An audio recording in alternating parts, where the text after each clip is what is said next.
everyone, and welcome back to my YouTube channel. How you all getting on out there, guys? I hope you're keeping well. I hope you had a great weekend, start to the week, so on and so forth. Arsenal, as the title of the video says, guys, are the biggest spenders in this summer's transfer window in the Premier League. Something I find hard to believe, but we spent a little bit of money on both players that we had purchased, or on the 5 players we have purchased, so they say, on the 2 big players, Gabriel Jesus, of course, and the main man, the one, the only, Alexander Zinchenko, both from Manchester City. I'm just going to say hello to Joanne there. I'm going to take time out from my busy schedule, Joanne. I'm going to say hello to you. I hope you had a great weekend. I hope you're keeping... Oh, excuse me. I just had an earned brew a while ago. My apologies, guys. That's the fun of live streaming, guys. Excuse me, my apologies. But I hope you had a good weekend, Joanne. I hope you're keeping well. I hope the cats are good and your significant other. And yeah, great to have you along to the stream. I did one yesterday, but yeah, you're busy on a Sunday. You're doing your thing in the good weather, yeah. But yesterday was a very successful stream, and I'm happy with it. So I can't say any more than that. But yeah, welcome along, Joanne. Welcome along, everybody. By everybody, I mean Joanne, because there's only one person watching. But it's a Monday afternoon. What do I expect? Let me just plug in my charger there. I don't know how long I'm going to do this stream for, but let's have a look. Let's see what happens, huh? See what the old school gunner's got up his sleeve. All right. Joanne Smith, I was feeding my face. I'm actually going to put that up there, Joanne. Laugh out loud. Shared you out. Thanks, Joanne. I appreciate it. But yeah, something weird, Joanne. I don't know. You know, Del Boy Gunner. He had a live stream today for 3:30. It was actually the All-Ireland football final. Kerry were playing Galway. And for some reason, the live stream didn't go out. He didn't turn up for it all after having planned it. So I've been texting him, but no answer. Just hope he's all right anyway. And nothing bad happened. Because it's a bit strange that he would just kind of, cut loose like that. Anyway, I see there's 6 people watching. That's good to see. If any of you want to donate to my channel, guys, even $1 or $2, I'm looking to buy a microphone at some point when I move to a bigger apartment. I'm looking to get like a gaming chair, of course. Yeah, if anyone wants to donate $1 or $2, just click on the $ at the bottom of the message bar here. Or alternatively, when the video's over, just click on the donate button alongside the like and the share. I would appreciate it. Not Joanne, not McManus, because they donated. But anybody else that would like to donate, please do. I'd appreciate it. Like I said, click the little $ at the bottom of the message bar. Even $1 will do. It doesn't matter, guys. Easy. Let me just put up some of the messages there. Joanne bigging up McManus. Hi, Joanne. Hope you're well. She's very well, McManus. You know what I mean? She got herself a man these days. Hope I'm allowed to talk about that. But yeah, as I said, guys, Del Boy Gunner, he was doing a live stream yesterday, meant to be at like 3:30. It was the All-Ireland football final. Kerry were playing Galway. Kerry, of course, won that one. Yeah, and he didn't come on live at all, and there's been nothing heard from him since. So, go figure. I hope he's all right anyway. I hope everything's okay. Yeah. But I just want to big up his channel anyway. I'm going to start with him, and I'm going to go on to the McManus. I'm going to start, as always, guys, by giving a shout-out to people's channels. First of all, Del Boy Gunner, if you want to check out his channel, he's an Irish YouTuber. He's been absolutely flying with his channel of late, doing collaborations left, right, and centre. Even with Warren, would you believe? You know what I mean? But that's his business. So yeah, big up his channel, like his videos, subscribe, and comment on his videos if you haven't already. And I hope he's keeping well. I hope you're doing good, my friend. Next up, the man himself, McManus. He is the McManus Gaming and McManus Sense. If you want to subscribe to both his channels, like his videos, comment in the comment section. That's basically it. 3 Pointers TV. If you want to subscribe to their channel. Who else do we have? We have, of course, Arsenal Alex. If you want to check out his YouTube channel, it's Arsenal Alex. His Instagram handle is Arsenal Alex1. Sorry, guys. I had an earned brew. It's repeating on me. Also, if you want to check out Northside London, Northside LDN, you want to check out his channel. Kyle Walsh, Arsenal, if you want to check out his channel. Of course, Drawn by Dre, if you want to check out his channel. Yeah, all right, I'm going to leave it at that. That's me bigging up enough people. All right. I hope they'll buy okay.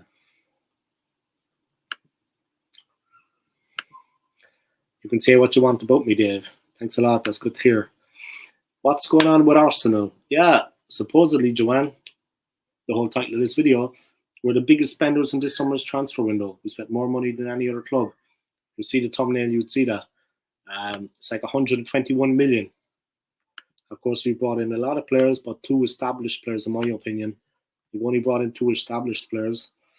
That being, of course, Alexander Zinchenko, one of the players from Manchester City. And, of course, my man, Gabriel Jesus, a player I've long admired. But, yeah, we're after spending more than the other clubs. But to be honest, have we done the best transfer business? In my opinion, no, by a long shot. They're 2 good signings. They're strengthening the team. I'm not going to lie. They are decent signings. But have we done better than the others? In my opinion, no. For me, the team that have done the best in the transfer window are Tottenham Hotspur. As much as I hate to say that, but give credit where it's due. They have outdone Arsenal, in my opinion. Was everyone getting hyped about Arsenal as they beat Chelsea? No need to get hyped about that result, guys. And I'm being positive about things. The Premier League is where we need to do business. Yeah, don't get hyped about the Arsenal game, guys. We beat them 4-0. It was a good result. Good to see the young players come in. Good to see the new players come in, I mean. Jesus, Zinchenko. It's good to see the players get a run up. Yes, Saliba had a good game. But let's not get hyped up about it. The Premier League is where business things start. That's all that matters. First game of the season, Crystal Palace away. We threw something in that game. Get hyped about this nothing result against Chelsea if you want. Best thing that could happen in Chelsea is what happened, because they'll be on their toes come the start of the season. Arsenal, maybe we're going to think that we're better than we are. Arteta needs to get the players grounded again, because nothing is won. We haven't won anything. We don't win anything in August. You know what I mean? Or July, I mean. We need to get going. I don't like any of the shirts. What about the kind of the dark one, like the black one that Zinchenko was pictured in? You don't like that one? That one's not bad. I'm not going to buy anything anyway, to be honest. This one was donated to me by Joanne, and I've been wearing it all the time and washing it. I'll have you know, guys, it's clean.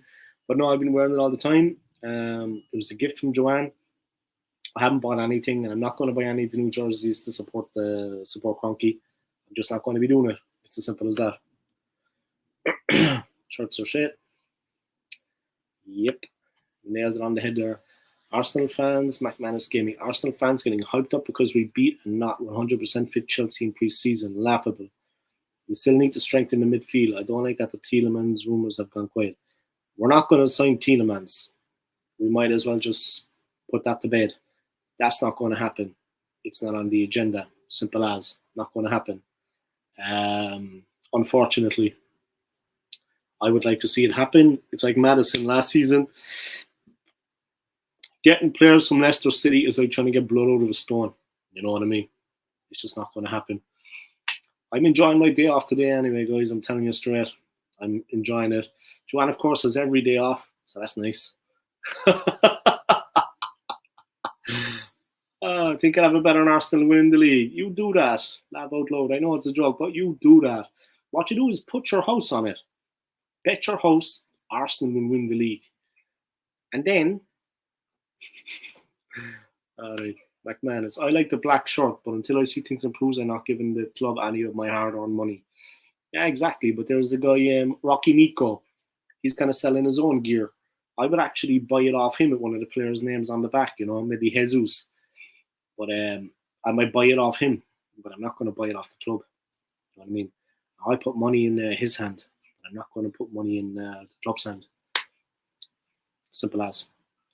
And anyway, I got this beautiful jersey for free, and it's new. You know what I mean? It's not this season's, but it's new, and it's perfect. You know what I mean? Gotta appreciate that. Yeah, but it is what it is. But supposedly Arsenal, we spent more money than any other team in the transfer window so far this season. 121 million. And now Edu is hinting at more Arsenal signings after Zinchenko transfer. Edu insists that the transfer window is open for the club. Arsenal technical director Edu, McManus' best buddy, not, has teased the prospect of further signings at the club this summer, insisting that the Gunners are prepared for every situation. Arteta's side have been one of the biggest spenders in world football for a second summer in a row, spending almost 120 million so far in the off-season. The Gunners sealed a 35 million move for Alexander Zinchenko last week, as Arteta moved quickly following Lisandro Martinez's decision to join Manchester United. Though supporters are understandably pleased with the side's transfer business, many will still hope for the addition of another forward. And in encouraging words for supporters hoping for more additions, Edu says the club are prepared to move for players if the right opportunity arises. I think we have to be prepared for every situation. Edu told Sky Sports, we still feel the transfer window is open and the most important thing is to be prepared for everything, every scenario, because opportunities can happen. Clubs can approach us, players notably want to go on loan, so there's still lots to do. But again, being prepared for me is the most important thing, and for sure we are very much prepared for almost everything. Arsenal spent £120 million this summer already. Big players, of course, being Gabriel Jesus and Zinchenko, both from Manchester City. But yeah. Joanne, I don't like the black shirt. So McManus likes it, Joanne doesn't. I actually like it. I think it's a nice jersey. I'm not going to lie. Sorry, I'm just going to drink some water now. But yeah, I want to thank everybody watching this video. I'm not in the video now, guys. I just want to take this time out to thank everybody. I want to thank everybody that is watching this video and everybody that has supported me since I started my channel. I really appreciate it. Of course, I got recently monetized, so I'm doing my thing. I'm starting slowly into that, doing things step by step. But I would just like to thank everybody for your continued support. Joanne, Main Man, McManus. I would also like to thank you, my friend. Yeah, I would just like to thank everybody for their support, and I mean that. So thank you, guys. Just going to drink some water. It's a little bit warm outside. Not crazy warm, but a little bit.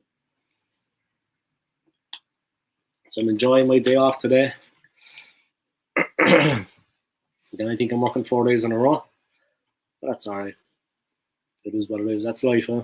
Got to go out there and make that money. Then I'm off on Saturday. Then I'm working Sunday. I know. It is what it is.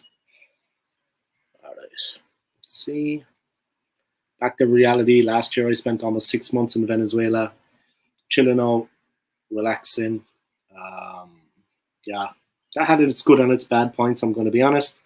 But now I'm kind of back to reality, everyday life, working life. And at some point you're either having holidays, making money, save up a little bit, see how life goes. Yeah, last year I had almost 6 months just sitting on my ass down in South America, down in Venezuela. And then before that I lost my job, of course, and then I didn't have a job before that. So for last year I was like working only maybe 4 months, and I was 8 months without work. So now I'm back into a full-time job, and I'm getting used to it again. It is what it is. But yeah, thank you anyway, guys. I appreciate your support. Let me just get back into that there about what Eddie was saying.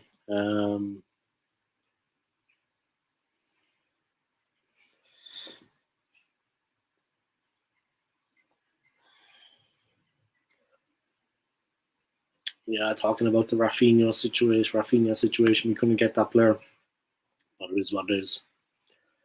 It just wasn't meant to be. BBC Sport, let's see what they've got going on. Talking about England, the Euro semi-finals coming up.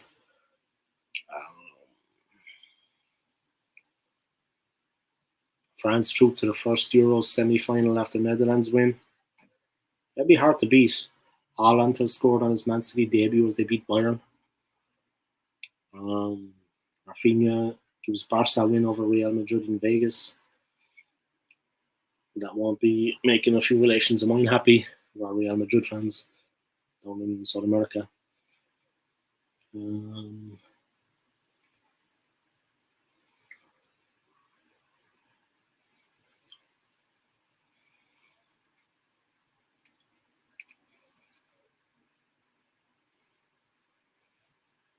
Alright. Sky Sports Edu exclusive inside Arsenal's policy and why only trophies will do. He's going to have to. They're going to have to do a lot to actually make that. I'll let you know the odds. Are there any nice training tops? I don't know. I actually haven't been down to the stadium in a while, and I haven't been looking online. But I always feel it's better to go to the actual stadium. Of course, I'm living in London, so I just go over to the Arsenal Stadium, check out the Armoury, see what they have. I wanted to actually make a video there the last day I was there, but the security said it wasn't allowed. Now, one of the girls working there, she was nice enough to come up and say to me she didn't care, you know. I just took photos of what they had anyway. But they wouldn't allow me actually record a video on there for my channel, which I thought was pretty shitty. I thought it was pretty crap, I'll be honest with you. But all I wanted to do was record a video, you know, to show people what the club actually had. You know, and that was it. And make a little video for my channel, and they wouldn't even allow that. So after that, I just kind of, you know, what you going to do? You know what I mean? So I just kind of took a few photos of what they had. They wouldn't let me make a video, like I said. So I just went away home then after that. Security was a bit of a, you know what I mean? A bit of a muppet. But yeah, it is what it is. I'd love to know who that third person watching is. I have McManus and I have Joanne. And who is that third person? I'd love to know. It always interests me to see who's watching. I've only got 3 people watching at the moment, so we'll have to see who's on. Ooh. Oh, yeah. Drop my phone.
But yeah, it is what it is. I have been down there, so you know, as on this manager to leave Premier League. You think it's going to be Arteta? I'm not too sure about that, but we'll have to see what happens. Huh? Maybe it could be. Maybe it will be Mikel Arteta to leave. Hard to say. Yeah, maybe it'll be him. Let me see what's going on. Edu exclusive interview. Arsenal transfer policy working in harmony with Mikel Arteta. Before I get into that, I'm just going to say Thomas Tuchel and Arteta are the same odds. To leave the Premier League, is it to lose their jobs, to face the sack? Yeah. I don't know. Tuchel is 10 times the manager Arteta is, regardless of that result in the States. I'm just going to say, guys, honestly, Arsenal, the new season coming up, I hate to say it, but we're lacking quality. It's good to see Saliba back if he's going to be bolstering the defence. But the midfield is a real source of concern. More than the defence, I'd say. Games are won and lost in the midfield. Yeah, we got Jesus. He's a forward. Yeah, we got Zinchenko. He might play at the back or in the wing. He's a versatile player. But we are definitely lacking quality. And people need to be aware of that. And I'm just not banging the drum and filling the time or something on my channel. I have to be realistic about things. The quality is lacking, and people like I see Troops bigging up the game in Orlando at the training camp or whatever, you know, the camping field stadium. Yeah, it was a good win over Chelsea, but I mean they're under par. They weren't 100%. We need to be realistic. I honestly think it's going to be a struggle for us this season to get what we want. We're not going to go where we want with this team. We're not going to get the results with this team. An injection of cash and quality in the midfield needs to be made because we don't have the quality in there. We're not at the right level. Now, the bar is high. I mean, Manchester City and Liverpool are setting the bar high. But you have to be realistic. We're not on a level playing field as them, or Chelsea, or Spurs, in my opinion. United have got their own problems, of course. But now they have a new manager coming in. Maybe they can do something. But it's not a level playing field for us, and we're going to have a real hard time getting what we want out of the season. The fans need to be realistic about things. The midfield is not strong enough. We need to bolster the midfield. Mark my words, guys. Zinchenko coming in, the Jesus are pluses. All the other teams have strengthened, and they have bought quality, and we were already behind them in the pecking order. So these players might keep us kind of where we were last season, but they're not going to do any more than that. We need real quality coming in, and it's as simple as that. People can say I'm being pessimistic. People can say I'm being this and that. I don't care. It's the truth, in my opinion. I want the team to do well. I want the team to get the great victories. I want us to be riding on the crest of a wave all season. I want to get up in the morning in a good mood because the game is on. But let's be realistic about things. The team is weak. And we're not going to challenge for anything. And now we've got the added thing of Europe. You know what I mean? Now we're going to be playing in Europe. So we have to do the away games. It's going to be tougher for us. McManus Gaming, I think the excuses have gone for Arteta now. This coming season will be make or break for him. Yeah, I hope so. I hope something is done anyway, but we definitely need to strengthen the midfield. There's no doubt about that. 3 Pointers TV have just come on. I actually thought it was my man Stapes. I watched your new video, guys, and I subscribed to your channel. I have a second YouTube account. I actually have a second channel with my wife, but we're not kind of uploading anything at the moment. It's like a travel and life vlog. But I subscribed to you with that channel. Yeah, I was texting Stapes to let him know. I watched your video that you uploaded earlier. I watched it with both my YouTube accounts, and like I said, I subscribed. So you're 1 subscriber closer to 1K, guys. So I've been supporting you. I've also been bigging up your channel. This is the channel I was talking about at the start of my stream, guys. 3 Pointers TV. Do yourselves a favor. The most entertaining watch-alongs you will ever see. 3 die-hard gooners. Very interesting content. Entertaining. Funny. Humorous. There's a lot of a skit where they go into a bar. I think it's Tease is the man. He goes into the bar with the microphone or out on the street, and he starts asking people things, you know. It's just hilarious. And the watch-alongs are very entertaining. The editing is the best I've seen. Outside of it, and don't take this the wrong way, guys, outside of one of the professional channels like AFTV and things like that, the best editing, I don't know who does that for them, but when I first saw it, it made me just sit back. I was like, Jesus. My intro is not bad, yeah? But the editing in their videos is, I just stream. That's all I do. Simple as. I used to edit before with Premiere Pro. And I used to use Photoshop along with that to make like these great thumbnails. That was my wife was the Photoshop expert on the Mac. But yeah, we did it together, you know. She used to help do the thumbnails. But these guys' editing is on a different level altogether. Different level. McManus Gaming in with a comment. We need midfielders. I don't want to see Shaq and El Neni in our midfield next season. Midfield is not strong enough, in my opinion. I don't know what the 3 Pointers TV thinks about that. I'm delighted that we got Jesus. I'm a long-time fan of his. I really rate the player. Zinchenko can do a job for us. There's no doubt about that. We have a couple of good players in and around the midfield. Thomas Partey for one. Lukonga doesn't look too bad. But we're definitely lacking quality in the midfield. I don't know what the 3 Pointers thinks about that. I would also like to see us get another forward, a proven forward. The guys we have, big fan of Martinelli's. I have nothing but respect for Eddie Nketiah, regardless of his ability, and whether he's the best or the worst. But I like those guys. And they're young players, and they deserve to be given a chance. But we just need another proven striker to come in as well to help. It's as simple as that. But the midfield for me is a real source of contention. The defense, Saliba, he can only help and improve if he's given playing time, yeah? If he's given game time in the defense. He's a fantastic player. He's come on leaps and bounds after that season in France. But the midfield needs to be looked at. There is no doubt about that. And one more striker. I don't know what you think, 3 Pointers, about that, man, but the midfield is a little bit weak.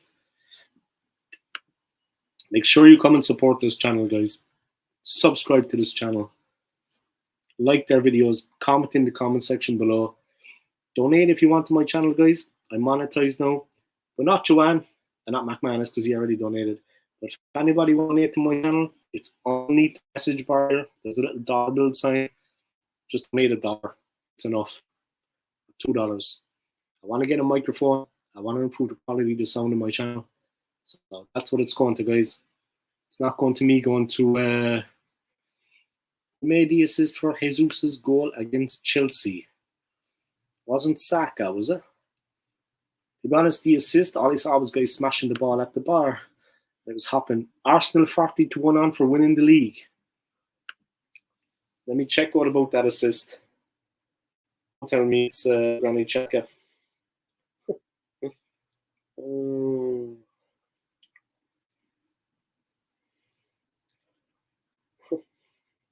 Let's have a look. Beat them in the Florida Cup final 4-0.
They're good questions.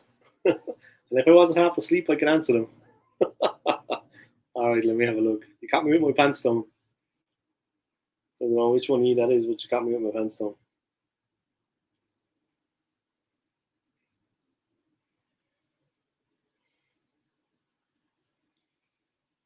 All right, let's see.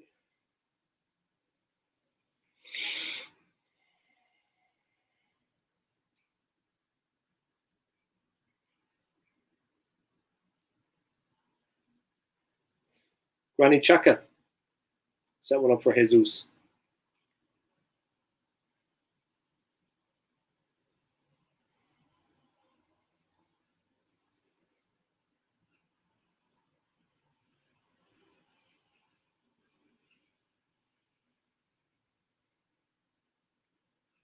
And Granny Xhaka again. You're a Granny Xhaka fan, I take it. I'm not. But yeah, it is what it is. Everybody is able to opinion to their opinions on my channel. Anybody that comes on, opinions will be respected. Yeah. I don't rate Xhaka. I'm not going to lie. Look, he's not a bad player, but we need more than that. Not a fan of the players. I'm not going to lie, but I have to say too, the jury for me is still out on Thomas Partey. You're probably laughing at that now, but listen, I respect everyone's opinions. You like Granny Xhaka, you're a fan of Granny Xhaka. That's not a problem. You know what I mean? It's one club at the end of the day. Simple as. I respect your opinion. Yeah, you like the player, I respect it. Let me just put up your comments anyway. Yeah. He likes Granny Xhaka, guys. The 3-pointers or whoever this is writing for the 3-pointers. He's a fan of Granny Xhaka. We need to really strengthen the midfielder. I sound like a tabloid. You know what? I like your directness and I like honesty because Irish people like myself, we speak straight to the point. We cut to the bone. but at least that we are not fans. We're not fans. I'm a big fan. Yeah, you're entitled to make a point. That's the whole thing. You're the 3 pointers. You know what I mean? The 3 of you have 3 different points. I think that's what you meant, right? No, I'm only joking.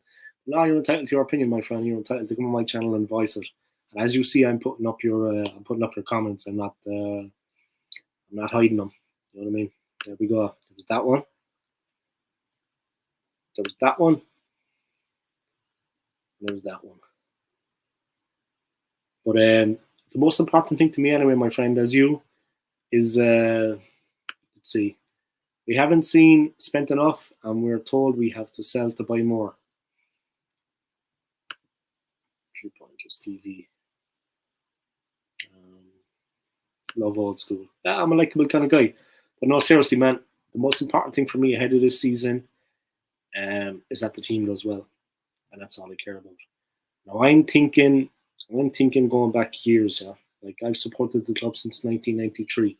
There's many Arsenal fans out there have supported the club for a much longer time than that, and a much shorter time.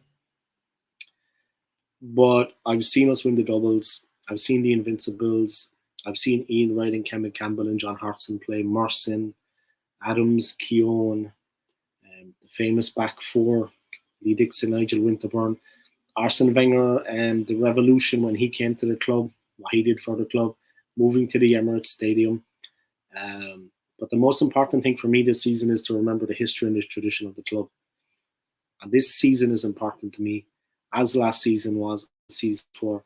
Like I was saying yesterday, if anybody watched my live stream, McManus, you joined in for a while, I remember. But like I was saying yesterday, guys, during my live stream yesterday, I made a simple point.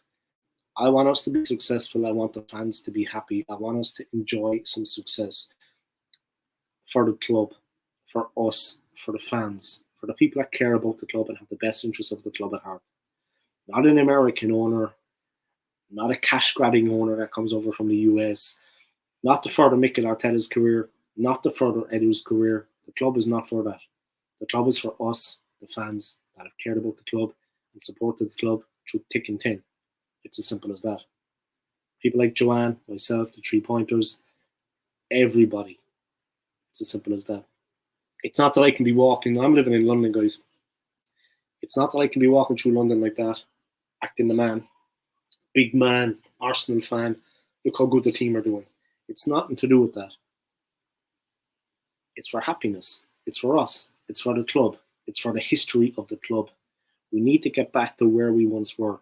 We need to see some development, the team improving.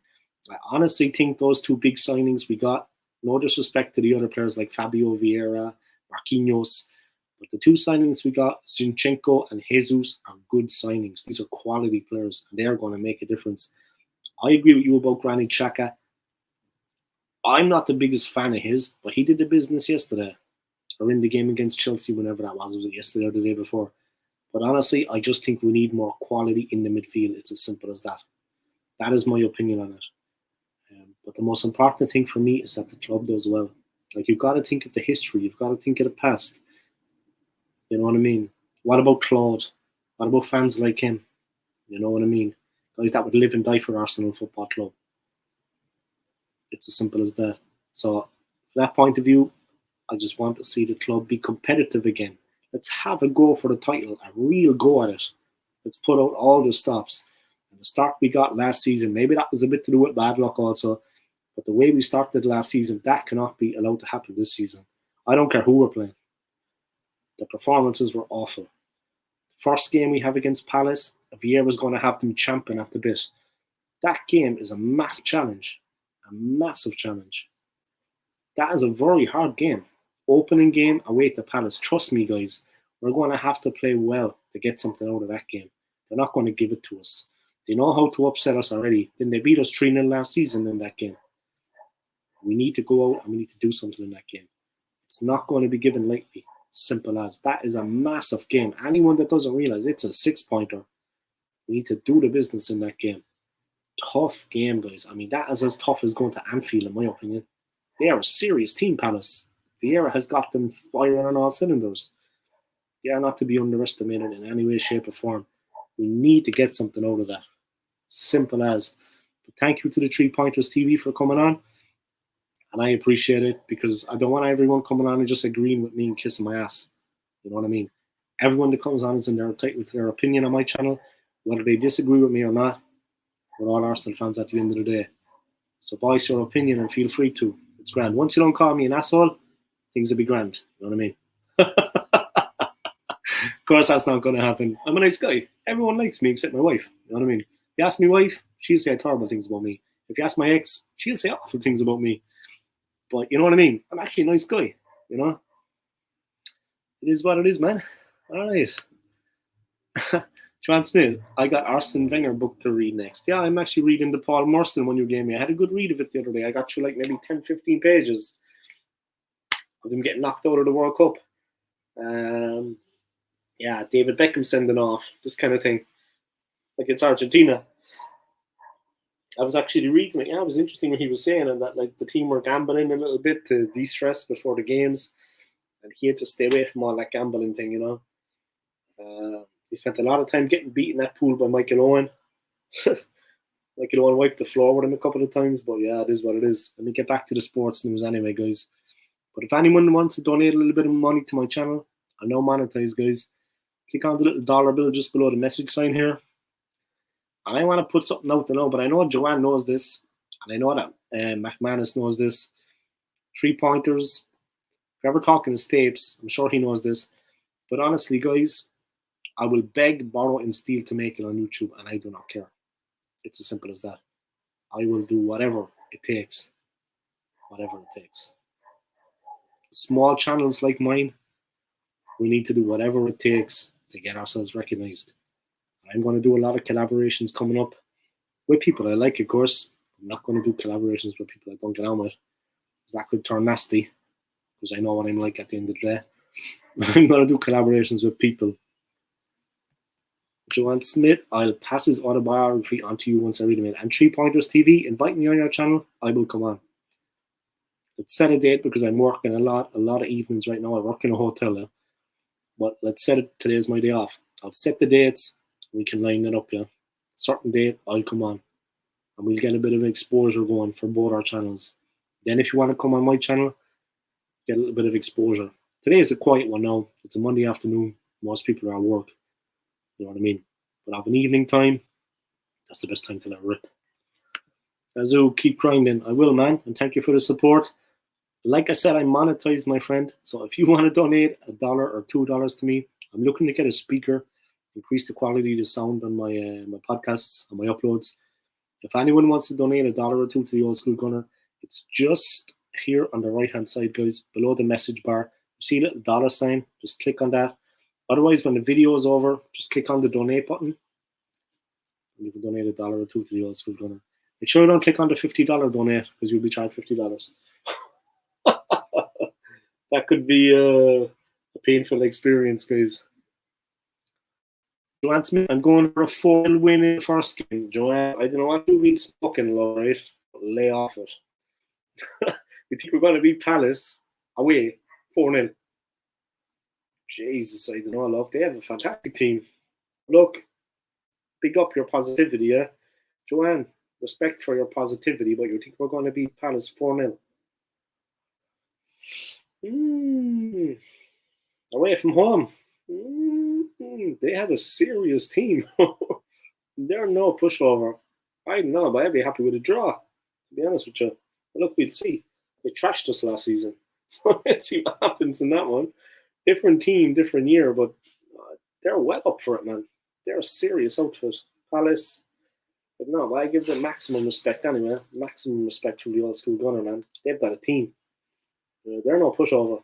No doubt about it. Anyway, I admire your positivity, Joanne. Pick up yourself. Yeah, if you can pass me that book when you're finished with it, it would be nice. I'm still reading the Paul Merson one. But yeah, he's got a good book. I need to get back into it later on this evening. But let me see. Yeah, let me just check something.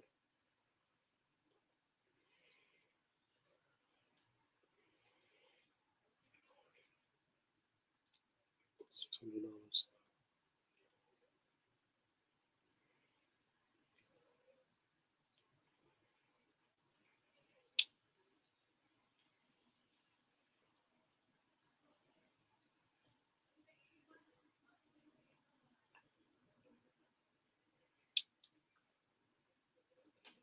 A new season, a new start. I agree with Joanne. We need a miracle.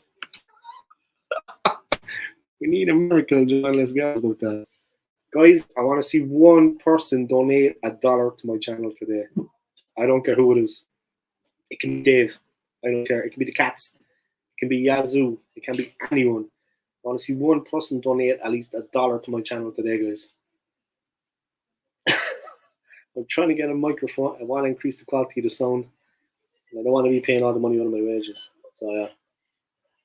Joanne Smith, I'm remaining confident. Yeah, I'm confident too, because I think we definitely got something in the forwards with Jesus. And Zinchenko looks a good player. And once he settles in, he didn't do bad against Chelsea. He kind of got across and he covered a little bit. He shadowed players. He kind of jockeyed them into the corner. They got the cross in, but not the way they wanted it. He stopped them from getting the quality cross that they wanted. So that for me is good. The documentary is out soon. I actually don't think I'm going to be able to watch that. What are you on? I should actually do like a watch along of the documentary though. But the World Cup for me definitely coming up soon. With all due respect to the women Euros, yeah, respect, best of luck to the England team and the French team and the Swedish team that are involved. And the other team that are in the semi-finals. Respect to the ladies' football, they've been doing well. But for me, the World Cup is going to really set my channel off. And I'm glad to be monetized going into the World Cup because I'm going to do watch-alongs of some of the games. Of course, I'm doing watch-along of the semi-final final. And my channel is going to skyrocket. You know what I mean? I'm going to get a lot of people watching it. A ton of subscribers. I'm sure I'll get a ton of subscribers like I did before. I don't have Amazon though. That's the thing. Somebody hooked me up with like a fake Amazon account. That would be nice. But I can watch it for free.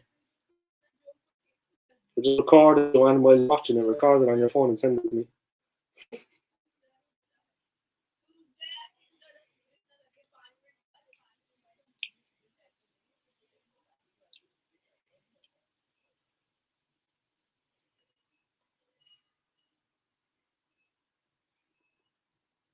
Just chewing some gum here, guys.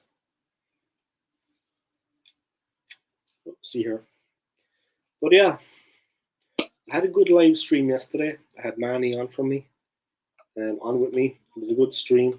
Like I said, the whole thing with Del Boy, I don't know what was going on there. The stream is still waiting to be started.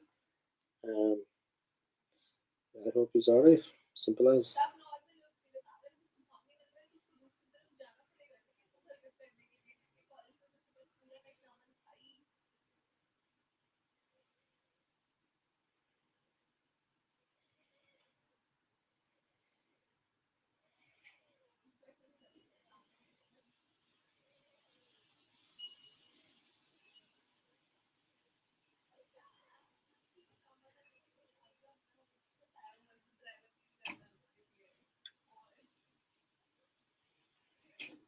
But yeah, it is what it is. I want to subscribe to the Arsenal channel to watch all their games.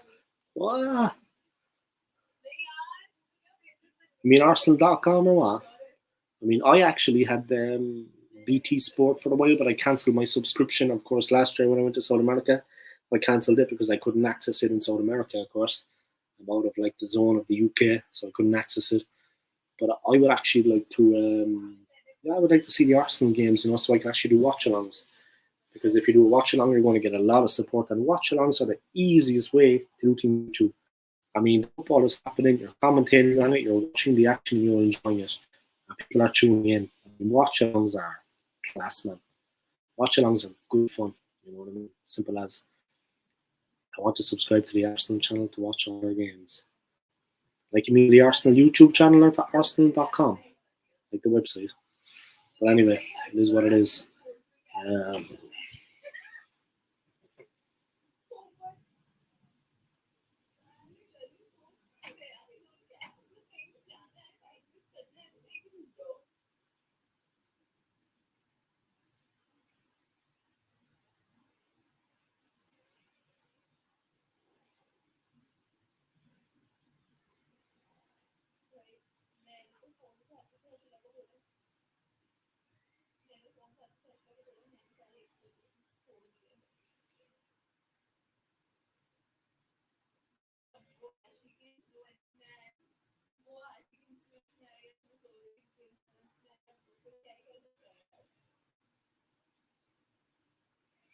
I don't know, guys. Someone just texted me.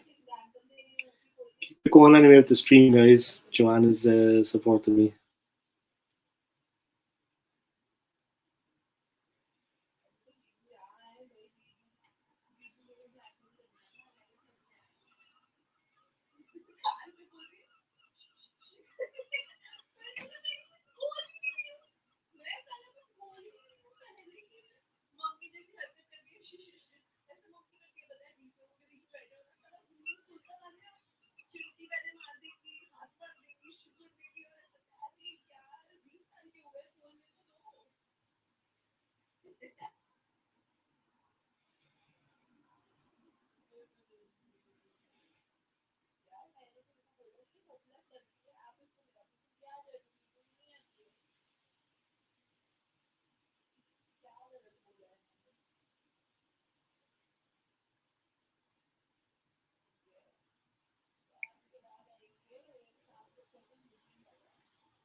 Yeah, but it is what it is, guys.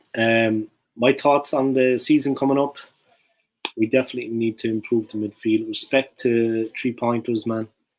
Respect to them for giving their opinion on Granny Xhaka. They're fans of his. I'm not. I know that Stapes thinks a lot of him also. Um, I've been to a game with Stapes. I've had the pleasure. He managed to get me a ticket for the game last year. Not just last season, but at least when we beat Southampton home 2-0. It was a great day out.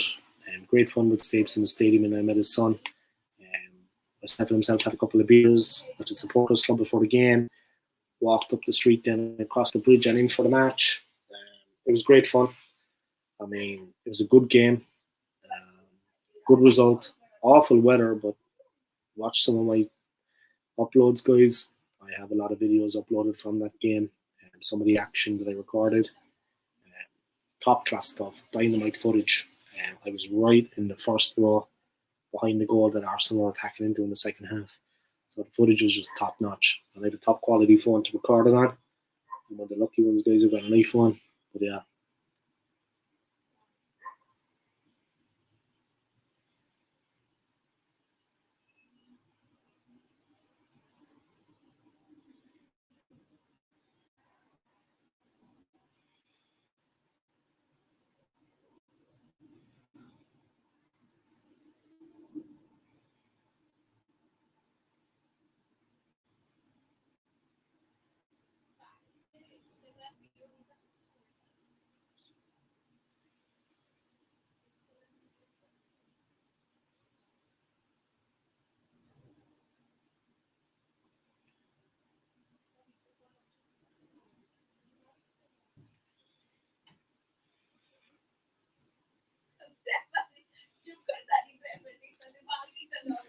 But yeah, it is, guys. It's going to be an interesting season. I can't wait to see how Jose does. Jesus does for the team, and Zinchenko.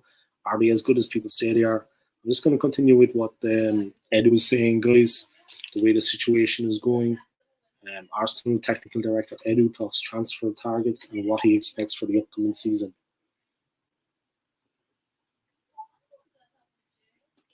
Just going to take a toilet break, guys, and I'll be back then, alright? Just give me 1 second, alright? I'm just going on toilet break.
Alright, I'm back.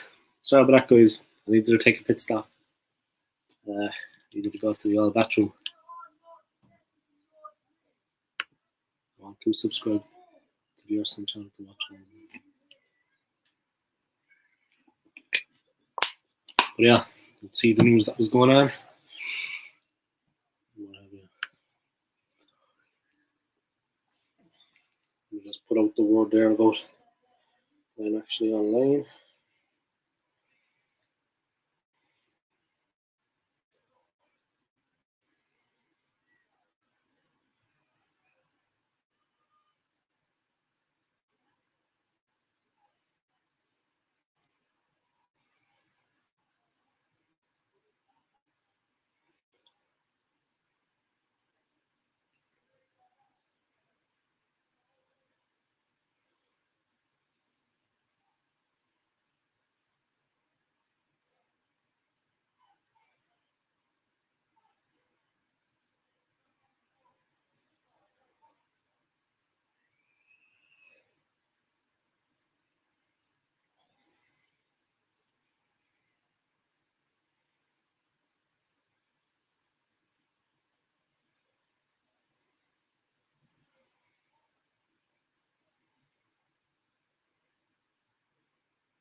Right.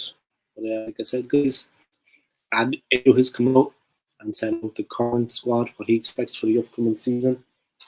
Remind me here, guys, I'm just have a cookie. Arsenal current top Premier League spenders this summer. The club's technical director Edu speaks exclusively to Sky Sports News about their transfer business, working in harmony with Gunners boss Mikel Arteta, and why only trophies will do.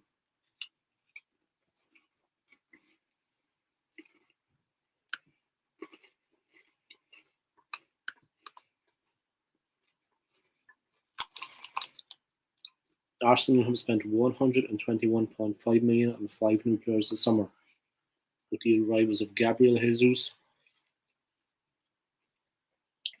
Alexander Zinchenko, Fabio Vieira, Marquinhos, and Matt Turner.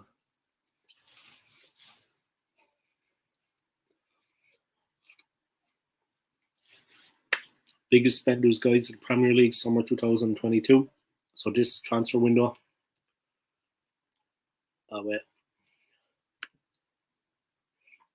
Arsenal 121.5 million. Then come Tottenham 115 million.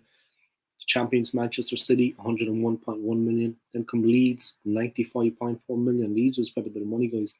Then come Liverpool, the runners up this season, 91.5 million. Then come Chelsea 81.5 million.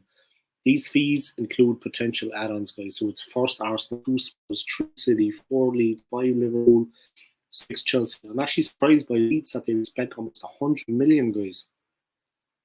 They mean business. The business appears to be translating well on the pitch for Arsenal, guys, with Arteta's side winning all 4 preseason games so far, including a 4-0 thrashing of Chelsea in Orlando at the weekend. In fairness, Chelsea weren't at the races, in my opinion, not to take anything away from the AFC. We won the game, we did the business, but Chelsea were definitely not at the races, in my opinion. There's a lot more can come out of that team. It was a tough game for them, no doubt about it. Tuchel was absolutely livid. He was the angriest I've ever seen him after the defeat to Arsenal. But maybe that's a good thing for them, like I said, because it's going to get them. They won't be taking things for granted when they start the season. You know what I mean? They've had this knockback. They've had this negative result. It's going to keep them on their toes. I mean, if you've ever worked, guys, and you've ever had a negative result or you've had negative feedback about your performance in the workplace, it would galvanize you and it would strengthen you. It's as simple as that.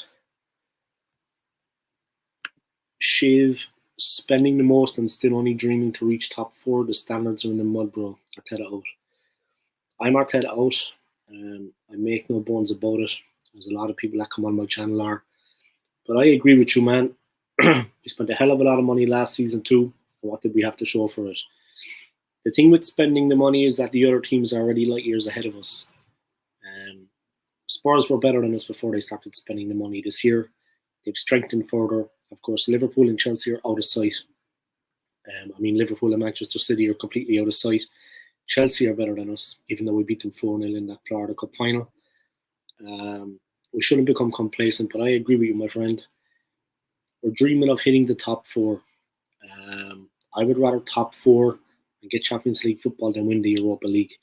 Obviously, if we win the Europa League, I think we have a chance of getting maybe into Champions League that way. But I just want us to get top 4. It's as simple as that. And make certain of it. It's going to be difficult. We spent a lot of money like we did last transfer window of last year, as I remember. But it's not going to be easy for us to get where we want to be. And we need to be aware of that. The players we have bought, 2 of them are quality. They're proven. But we need to strengthen further. And I think you're right about the standards. I agree with you, my friend. I recently got monetized on my channel. So if you want to make a little donation to my channel, man, I'm not afraid to beg, borrow, or steal for it. Anyone knows me. I want to make my channel. I want to make things happen. But if you want to donate $1 or $2, just click under the message bar. I know everybody is short on a bit of money these days, but click under the message bar. There's a little dollar sign. If you click that, you can donate to my channel.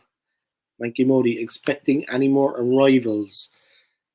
The technical director of the club, Edu, has been talking about that, my friend. Thank you for tuning into my live stream anyway. I appreciate it. If you want to donate to my channel, just click on the message bar. Actually, underneath the message bar is a little dollar sign. If you click on the dollar sign, you can donate $1 or $2, whatever you can afford, my friend, because I want to get myself a speaker.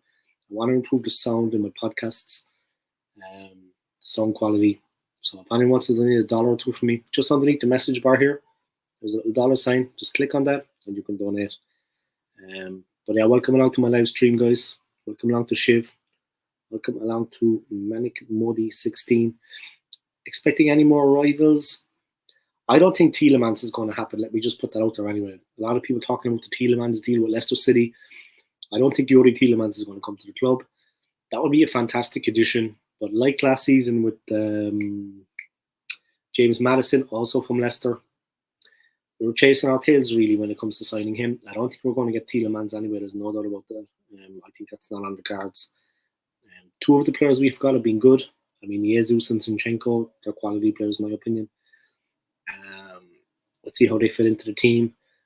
But we definitely need another forward and we need to strengthen the midfield, in my opinion, and possibly the defence. But we need another forward and we also need a midfielder. There's no doubt about that. We have no one that gives that physicality in the midfield. And that is what kind of is causing me concern. We have no one that gives that physicality. I'm at work right now. I would love to join this live stream someday. Yeah, you can, man. You can. Not a problem. Are you linked onto my Instagram account, Old School Gunner? If you are, man, just send me a DM. Yeah, send me a message with your phone number, and we can hook up through that. If you have an Instagram account, I wouldn't advise putting your phone number up here for the whole world to see. But if you just click onto my Instagram, Old School Gunner, and just put your phone number there. Send me a message, leave your phone number, and we can keep in contact like that because it's easier through WhatsApp, you know. I Instagram with a lot of guys too and keep contact with them, but it's easier through WhatsApp. It's just easier. Then I can send the links that way, you know, the link that I'm using here, for example. But yeah, it is what it is, man. Manik Modi signings. Edu is talking talk. Yeah, he's saying that anything is possible right now, but there's nothing in the pipeline, in my opinion. Season is starting on August the 5th, so it's actually not that far away, guys. A lot of people think it's years away. I was thinking it was like the 16th. I don't know why I had that date in my mind. It's actually almost 2 weeks before that. So We're away at the Palace, August the 5th. Arsenal versus Crystal Palace. Of course, Arsenal legend Patrick Vieira has got Palace going. And Joanne, with respects to her, she's a diehard Gooner, but she thinks that Arsenal are going to win the game 4-0 away at the Palace. I think it's going to be a hard game. It's like going to Manchester City, in my opinion. They are a serious team, and I wouldn't underestimate them for a second. They are an incredible, incredible team. And I think we're going to have to be at our very best to get something out of that game. It's going to be a real test for the team. Palace are a very good team, and at home they are incredible. They turned team 3-0. They beat last season 3-0. So we'll have to see how that works out. But signings wise, things are going quiet, lads. I'm not going to lie. But yeah, donate to my channel if you want, guys. Underneath the message bar, click on the $sign. $1 or $2 will do good for me. Some people don't really, for some reason, people don't want to donate. Whatever the reason is, but I'm looking to get a microphone, increase my sound, improve my sound in my vlogs. That's basically it. Let's get back into the news story. Thank you anyway to everybody for tuning in. I appreciate it. Great to have you on the show, guys. You're welcome anytime. And if you want, like I said, Shiv, if you want to join the live stream any day, man, just drop me a message on my Instagram, yeah? We can hook it up. We'll set it up, not a problem. I'm always looking to get people on and different opinions and this and that and how people talk football. I'm always looking to have people on my channel. Sky News reporter Michael Bridge exclusively sat down with Edu, who played for the club between 2001 and 2005 and has been technical director since July 2019.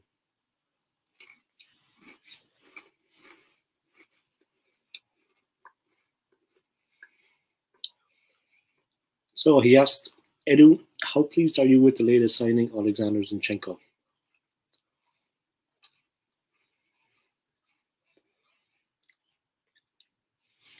We are so excited to have Zinchenko with us here because he's a player that we really targeted.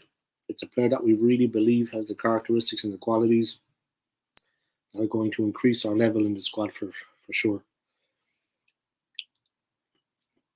So Zinchenko transfer was planned like 6 months ago to feed that position in the best way possible, in the way which Mikel really wants to play. Mikel, of course, knows them more than anyone because they work together at Manchester City.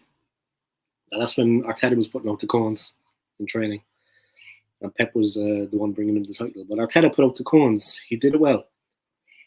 He's the cone man and the con man. But all the information around the player is top. Not only about his qualities as a footballer, but as a person as well. Which for us is so important to have a player like him in the squad. Can we expect more signings? Maybe this is going to answer your question, my friend.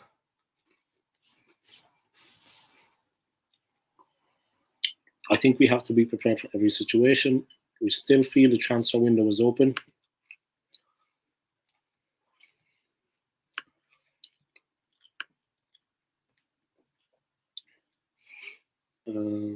And the most important thing is to be prepared for everything, every scenario, because opportunities can happen. Clubs can approach us. Players probably want to go on loan. So there's still lots to do. But again, being prepared for me is the most important thing. And for sure, we are very much prepared. For sure, we are very much prepared for almost everything. Gabriel Jesus told me you were a big reason for him joining the club. How does that make you feel? New Arsenal signing Gabriel Jesus said fellow countryman and the club's technical director Edu played in a part of his decision to move to the club. No, it's not me, it's Arsenal. I'm just part of the process of when you go to sign a player.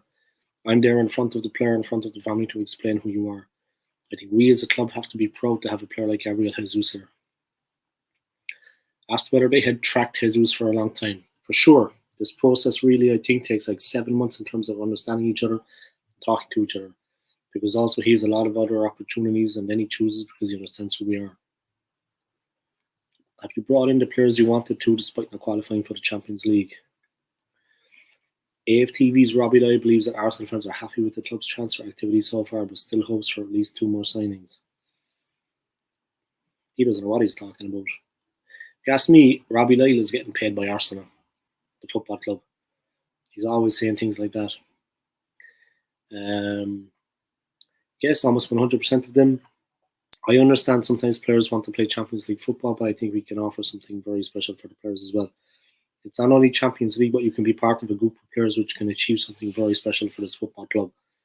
And then I always ask them if they want to be part of the project we're building as we're doing. It was a process, now it's turned into a project. Simple as.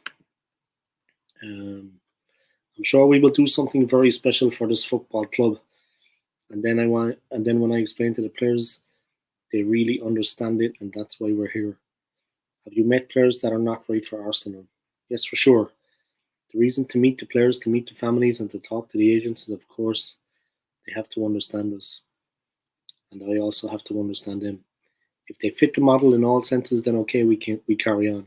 But then I see something which I'm not really comfortable with, I move on. How close were you to signing Rafinha? New summer signing Rafinha scores a stunning winning goal for Barcelona in their pre-season El Clasico against Real Madrid. People think we went in too deep about Rafinha because Rafinha was everywhere. It's fair we did have some conversations with Deco because Deco is his agent and I have a very good relationship with him. We are friends. I just said to Deco, can you explain to me the situation with Rafinha? And he was clear. Edu, we have a good relationship, but I'm not going to lie to you.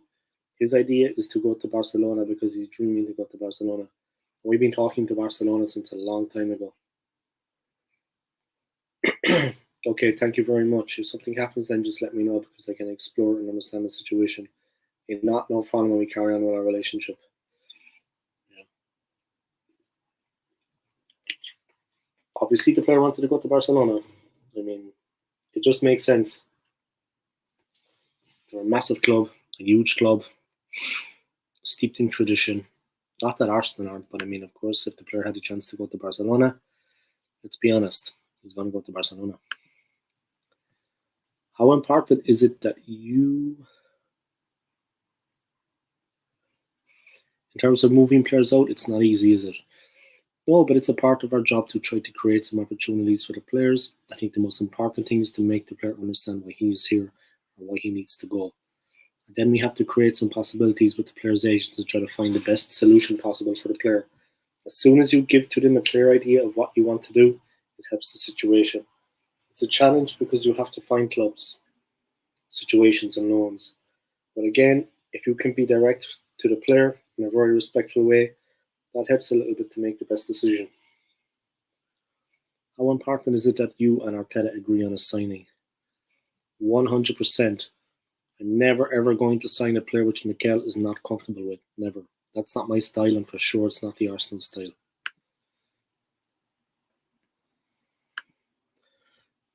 If we decide to work together, then the decision needs to be together. It's not Mikel's signings, it's not Edu signings, it's the Arsenal signings. So that for me is the most important thing for people to understand. I always say people sometimes give the credit to me or Mikel, but the credit has to go to Arsenal. We are Arsenal, we are working together, and the decision we make is together. Around the decision, not only Edu and Mikel, it's a lot of people around those decisions. The most important message to the fans and for people to understand is that we sign players for Arsenal. They are Arsenal's decisions.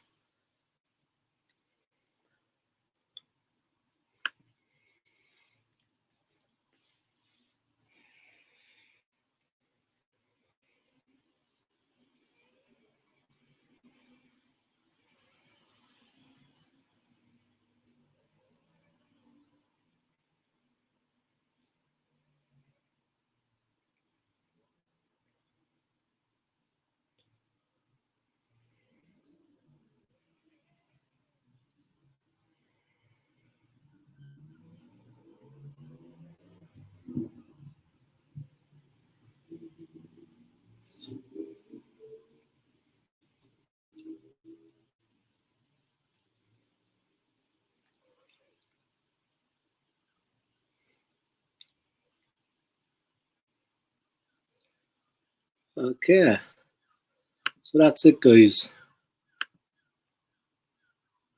Yeah, 4 people have started watching now. I only had 2 a while ago. Welcome along to my live stream, guys. I recently became monetized. If you want to support me, guys, if you want to donate $1 or 2, just click the $sign at the bottom of the message bar where the messages are coming up. Click on that, guys, and you can donate $1 or 2 to me. That's enough. I'm looking to increase the quality of sound in my uploads. I want to buy a microphone. to do that. So if you want to donate $1 or $2 to me, guys, just click on the $sign at the bottom of the message bar. I'd appreciate it. For some reason, people don't want to donate. I know people are tight with money at the moment, but $1 or $2 is not going to break the bank for anyone. But yeah, I will beg, borrow, and steal to make it, guys. Simple as. And I will never, ever shy away from asking. Small channels like mine, we have to kind of push it. We have to boost ourselves. So that's the way it is. I see there's 4 people watching at the moment.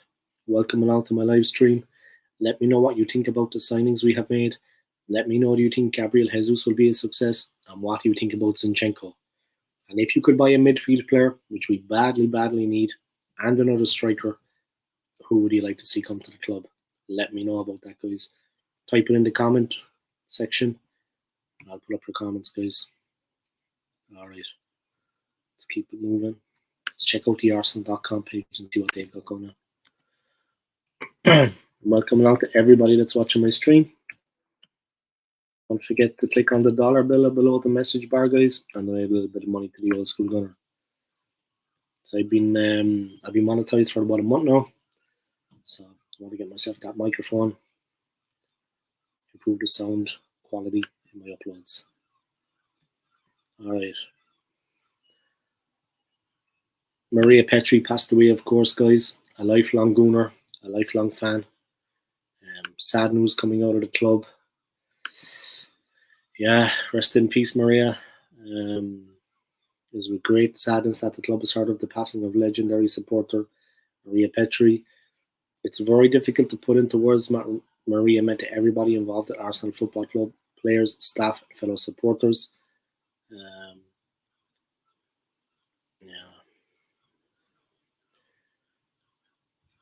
Rarely can it be said that games just won't be the same without a supporter, but Maria's presence, her legendary "Come on, you Gunners." Sad stuff, guys.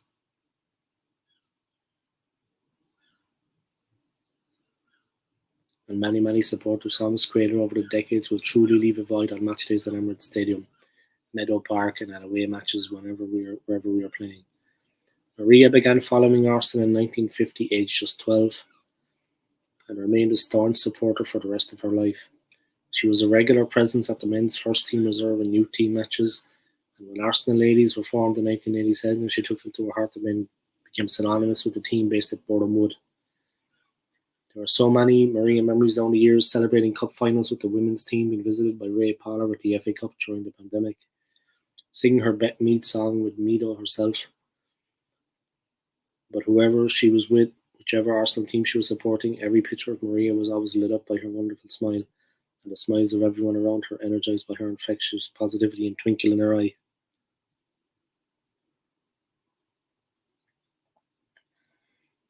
The former school teacher was determined to be an upbeat vocal presence at games amidst occasional negativity as a female fan in her early days as a supporter. But she was unflinchingly positive no matter what the circumstances of the game, and we hope that as a tribute to Maria, supporters will be spurred on to harness her optimism and spirit in memory of this very special fan.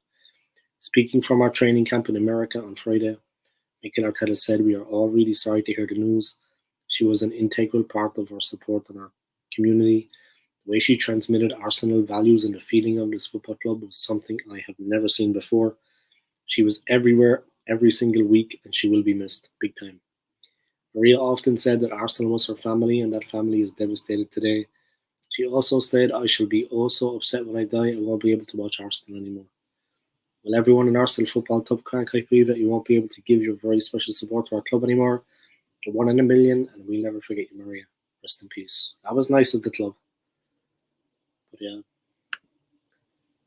Tough times, guys. Tough times. That's the way it seems to be going right now. Yeah, it is what it is. I see there's 3 people tuning in now. Let me know, guys, what you think of the signings we've made, how you think Gabriel Jesus is going to fit in, and how you think Alexander Zinchenko is going to fit into the club. Just let me know what you think about that, guys. I'm just going to push this out there for a while. Let me know what you think, guys, about Alexander Zinchenko, and let me know what you think about Gabriel Jesus and what they're going to do for us this season. And how positive do you feel going into the new season that we can actually hit top 4? That has to be the priority. Nothing else matters, in my opinion. We need to hit top 4. It's as simple as that. I'm just going to take a small little break, guys. Jack Buckley. Have you seen the latest training video with Zinchenko highlights? What a baller. I haven't, but I was impressed with him against Chelsea. I saw the way he played in the Florida Cup final at the Camping Field Stadium recently, and he definitely closed down the Chelsea attackers when they were moving up on the wings. He was playing in Kieran Tierney's position, so he was left back, and he definitely closed them down, and he definitely cut out a lot of the chances that they had. They played the ball in to feet at once. They played it across the ground. They couldn't get it in high because he was covering that.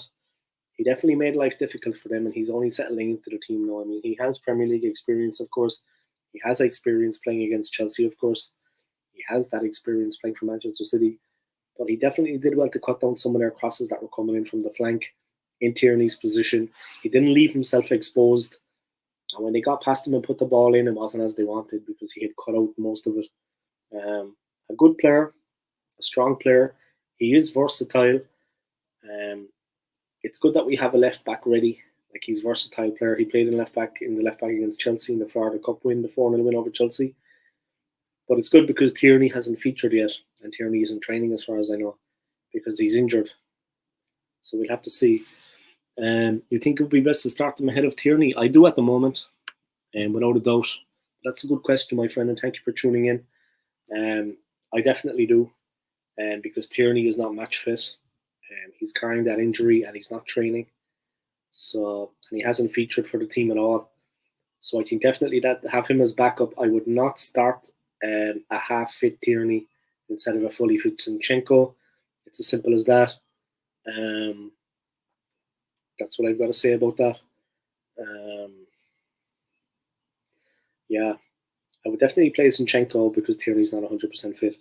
Our first game of the season is actually away to Crystal Palace. That's our first game of the season. So Patrick Vieira, Arsenal legend, will have the team fired up. They beat us 3-0 last season in that game, in that fixture. So we're going to have to really be top of our game, on form. Going into that game with an injured player playing Tierney when he's not fully fit would be a big mistake. Once the player is fully fit and strong, different matter. When he's not, someone else that's fully fit should come in instead of him, because the Palace game is going to be a real 6-pointer, and it's going to be a tough opening game, and it's as difficult as going to Manchester City, and I'm not exaggerating about that. Palace are a serious team, and they're going to really put it up to us. I would like Tierney play right back like Scotland do, but make him work on his right foot. He's very effective for Scotland, no doubt about that. He's a driving force for the Scottish national side.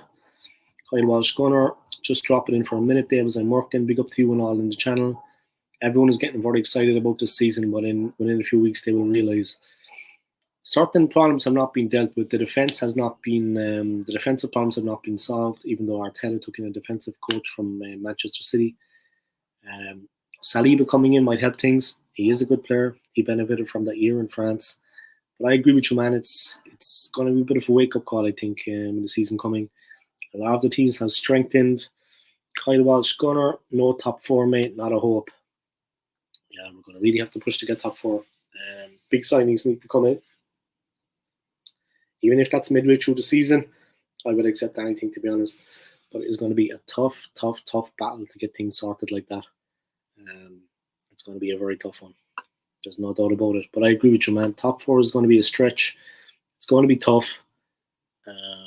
You have Liverpool, City, Chelsea, Spurs. Leeds have spent a hell of a lot of money.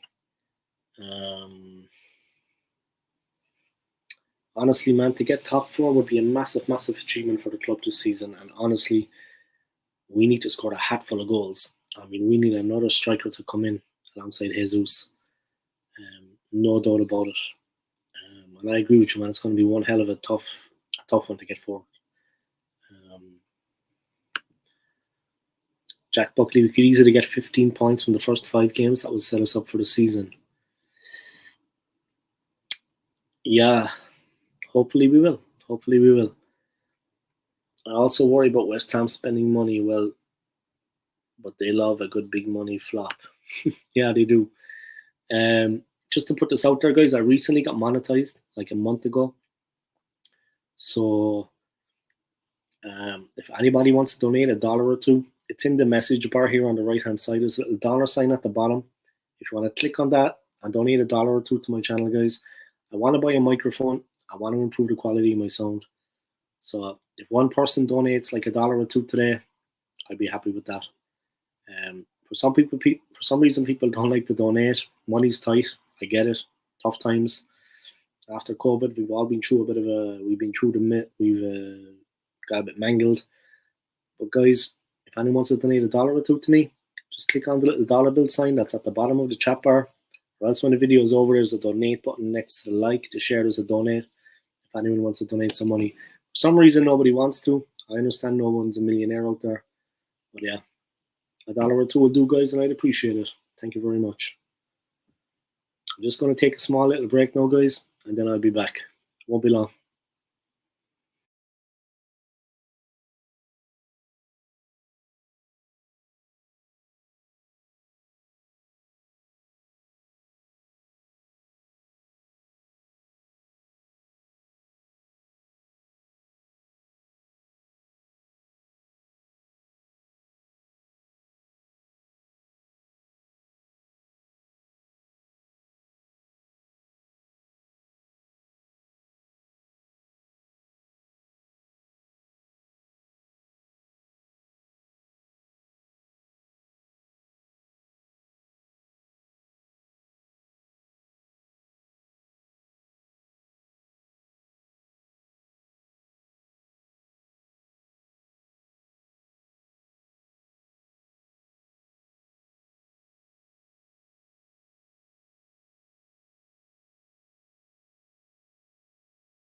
And I'm back.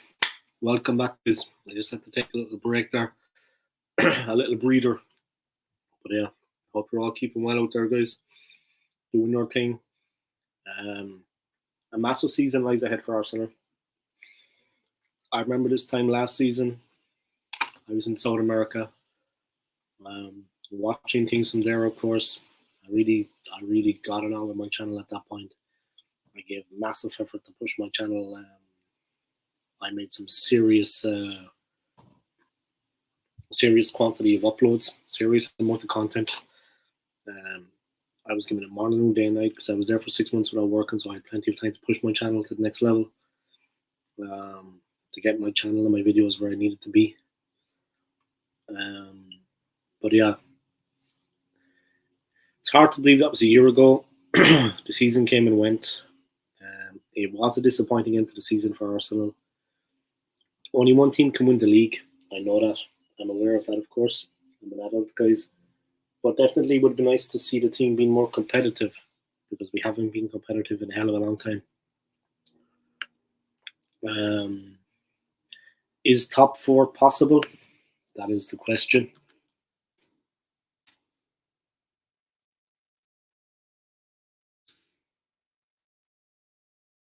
It's going to be a tough one.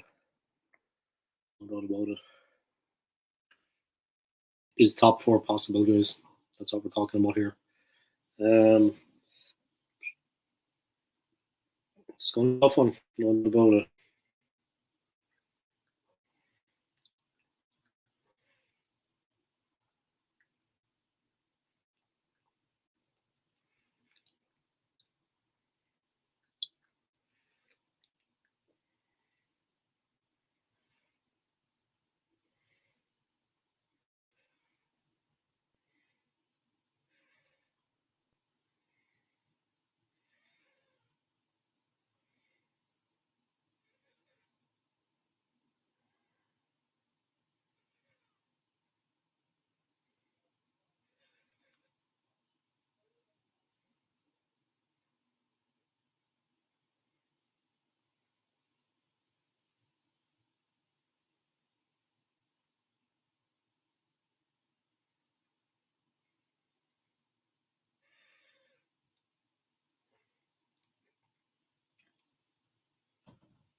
But yeah, guys, it's going to be a very, very interesting season.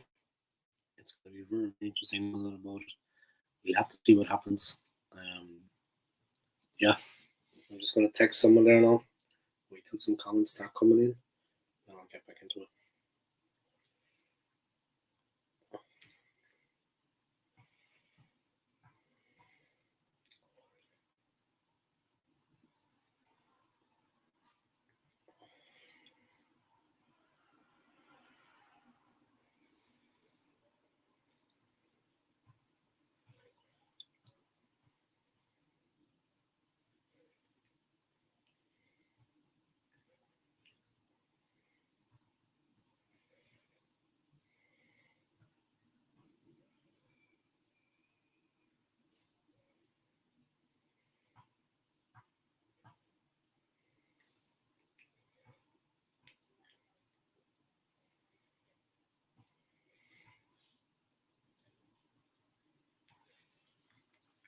Is top four possible? Who's also has a yes, it is.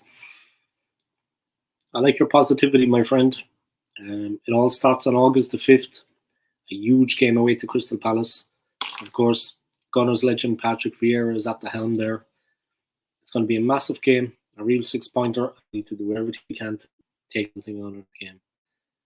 It's not going to be an easy match by any stretch of the imagination. For all of you watching now, I see there's quite a few people tuning in. Welcome along to my live stream. I recently got monetized like a month ago. If you see at the bottom of the chat bar on the right hand side, there's like a dollar bill. If you want to click on that, you can donate money to the old school gunner. $1, $2, it's at your discretion. I'm looking to buy a microphone, increase the sound in my uploads, in my content. So if you would like to be a part of that, let me know. Let's see.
But yeah, let me put that back out there, guys. Is top four possible? What are your opinion on that? You think that we're going to actually be good enough to get top four this season? Ujwal Silvestava, he thinks we will. But let's see how things work out, guys.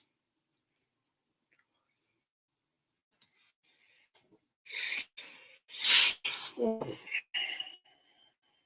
just going to wait till my stream starts getting a bit more lively, get a bit more fired up.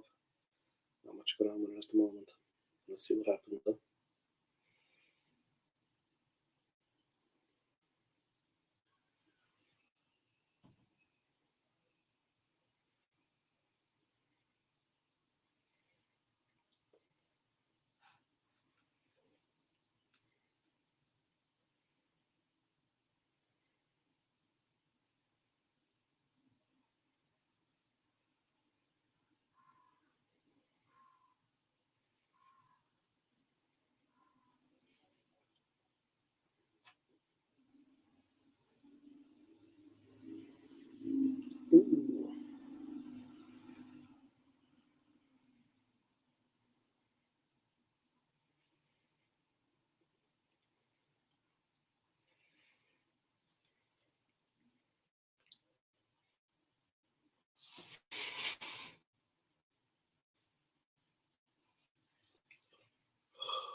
Shiv. Isn't Cork the second largest city in Ireland? Yeah, it is.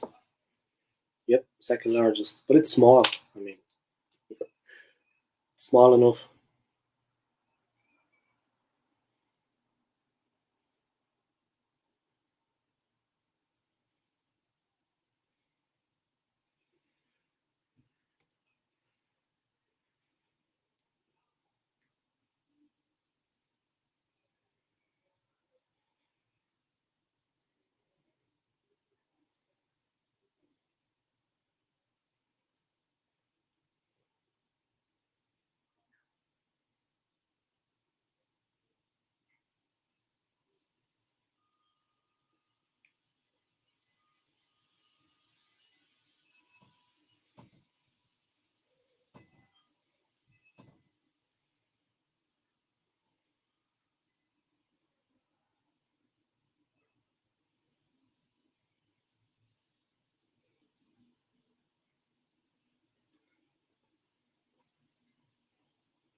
Yeah, my friend Cork is the biggest city in Ireland. No doubt about it.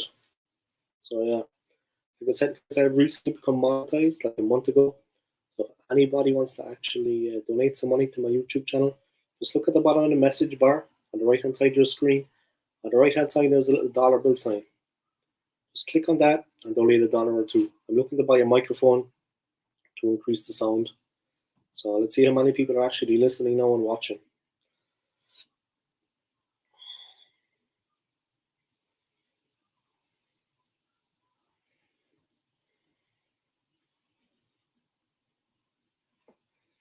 All right.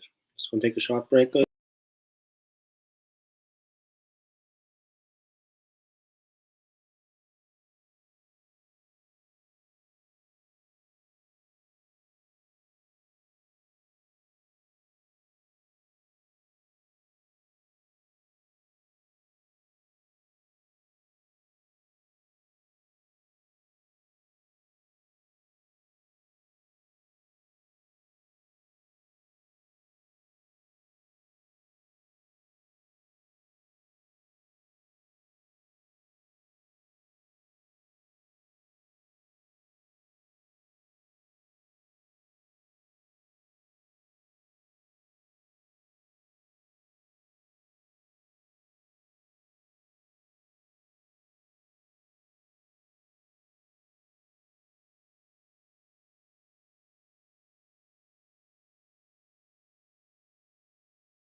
Back.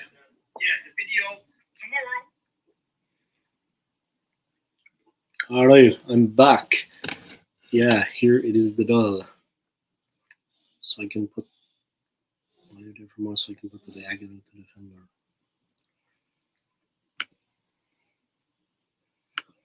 Hello, my friend. Welcome along to the live stream. I hope you're keeping well. Are you there for more so I can put the diagonal to the fender? You can put the diagonal to the fender. What does that mean?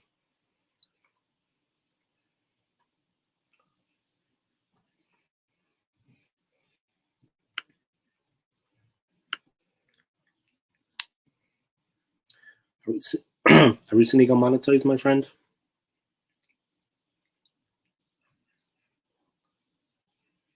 It can be low voiced. Okay. I recently got monetized, my friend.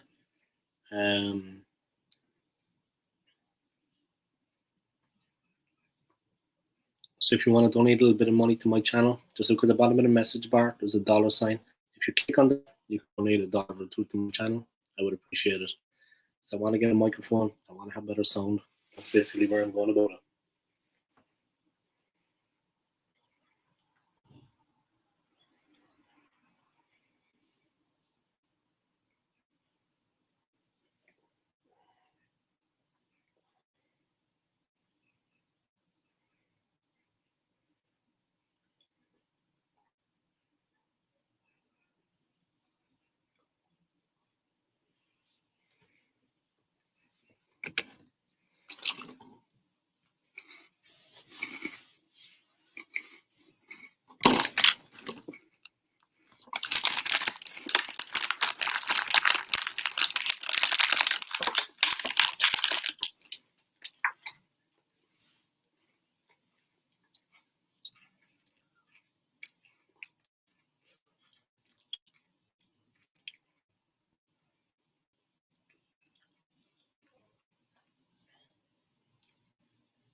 All right. Somebody's after tuning in. I saw old school. I saw Northside London was live there with a very good stream. He had like 56 people watching. I can't say the same on my channel. I only have a couple. But yesterday I had like 9, 10 watching. That's okay for me. You know what I mean? You're all coming over to my channel now, because Northside is gone. Yeah. By like rats landing in a sinking ship. I'm only joking, guys. I'm only joking. You're welcome. Yeah, I wondered why my things had gone low. Northside was he was producing content. A lot of people watching, guys. 56. I mean, but thanks for tuning in, guys. I appreciate it. I got monetized last month.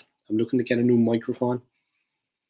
I'm looking to get a microphone to actually increase the sound, so to increase the quality of my content.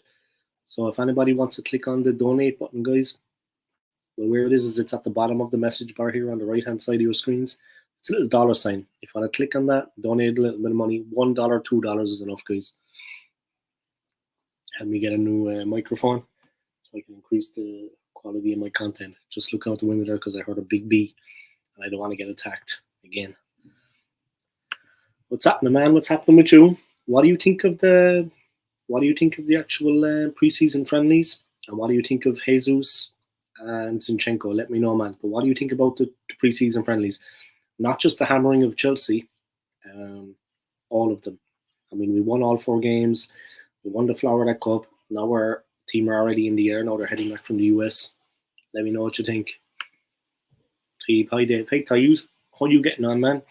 You're all back to me now, guys, after watching Northside, huh? But that's fine. Welcome, welcome, welcome. He's got a serious channel and everybody is supporting him. I've got to seriously get on the collaborations. I've got to line up the collaborations and start getting my channel recognized more on other people's channels, you know, because I've done the hard work. I'll just do some collaborations and I made, you know what I mean? Dave, what are the chances of Arsenal winning trophies next season? We're not going to win any trophies next season, type. Absolutely not a chance. to be honest, the FA Cup and the Carabao Cup doesn't interest me. I either want the league or the Europa League. But the only thing we can hope for really next season is try to get into top four. And I'm not being negative about that. I honestly believe that. I don't want the Carabao Cup and I don't want the FA Cup because they lead nowhere. They're not worth it. It's either the Premier League or the Europa League. But we're going to have to settle for a top four place if we can. I think top four is about the limit of our season. The other teams are after strengthening two guys. I think a lot of people are kind of not realising that. But I don't think we're going to win a trophy next season, Taib. I just have to be honest about that, my friend. Nick Yak, hi Dave. Hey man, how are you? Welcome to the stream. What's this Gakpo news? Gakpo. I don't think about Gakpo. Like check. Gakpo.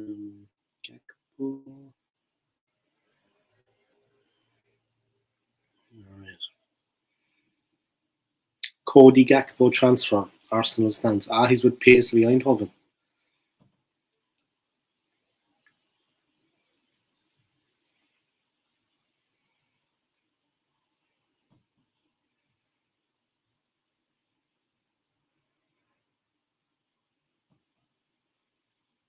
Gakpo.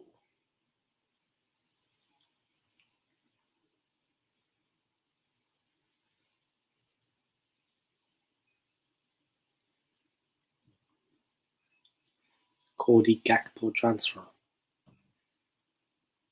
Arsenal have been one of the most active clubs in European football so far this summer. Now we've spent the most. We set 121 million. Zinchenko was okay, solid, nothing shabby, nothing exciting, competent player. Yeah, he's not going to set the world on fire. He did alright against Chelsea, to be honest. He looked in the left back position. He did okay against Chelsea in the left back position, but he definitely,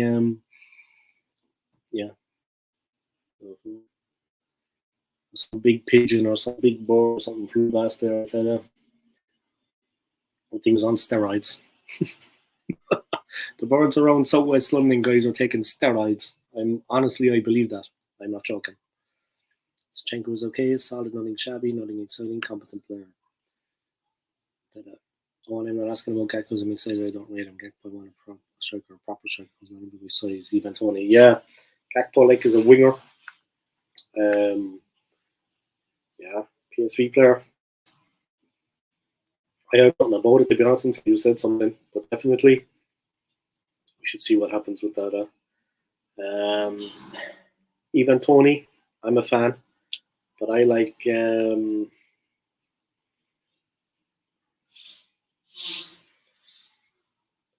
I actually like the guy that plays for Villa, the English player. He's a monster. I have a lot of time for him actually. Let me tell you now who I like. I've liked him for a long time.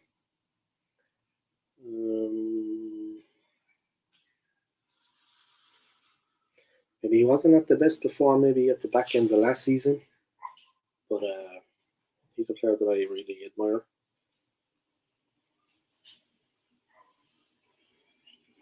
Ollie Watkins.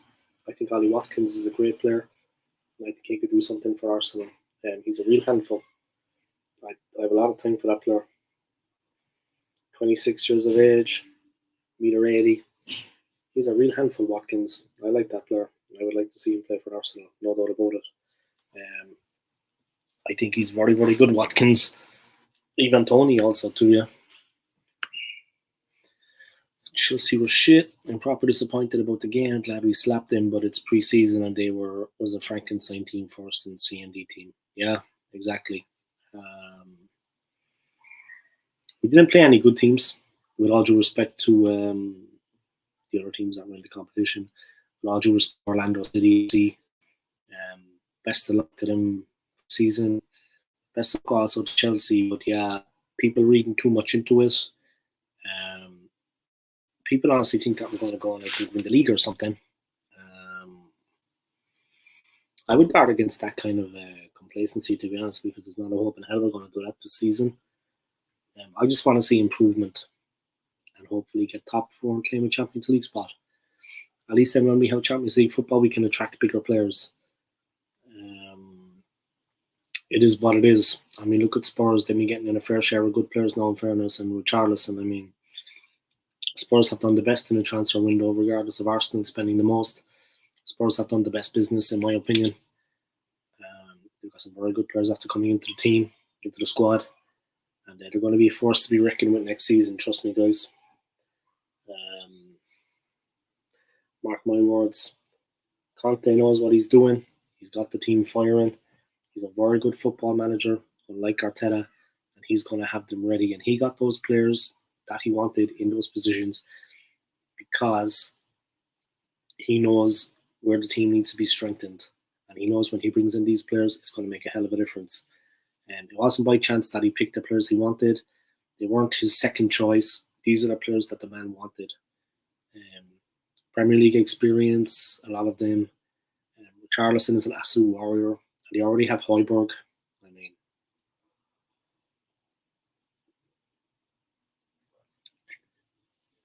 that's basically it. That's how I see things going.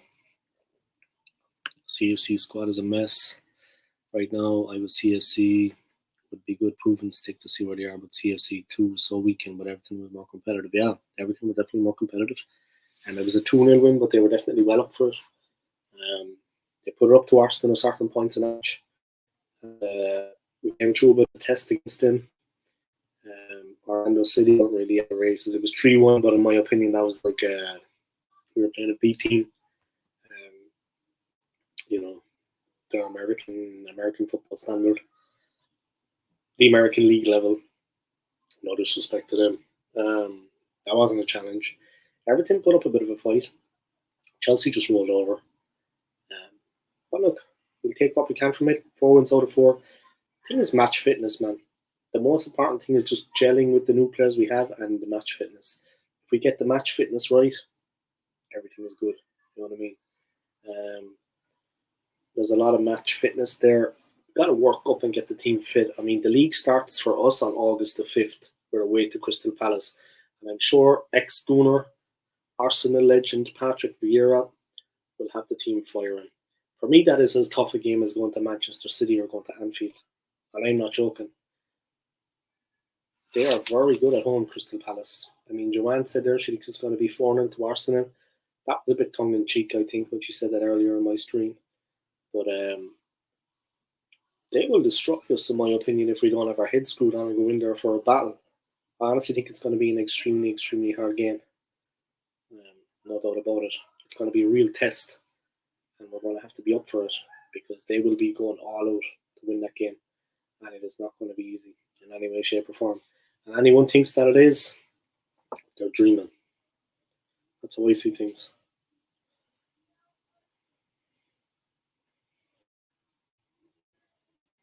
Right. We'll just check something there, guys.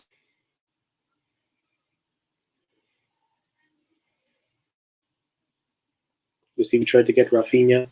He's after getting 2 goals in 2 matches for Barcelona. He scored, of course, in the game against Real Madrid in the win over Real. He's doing well. He's doing the business.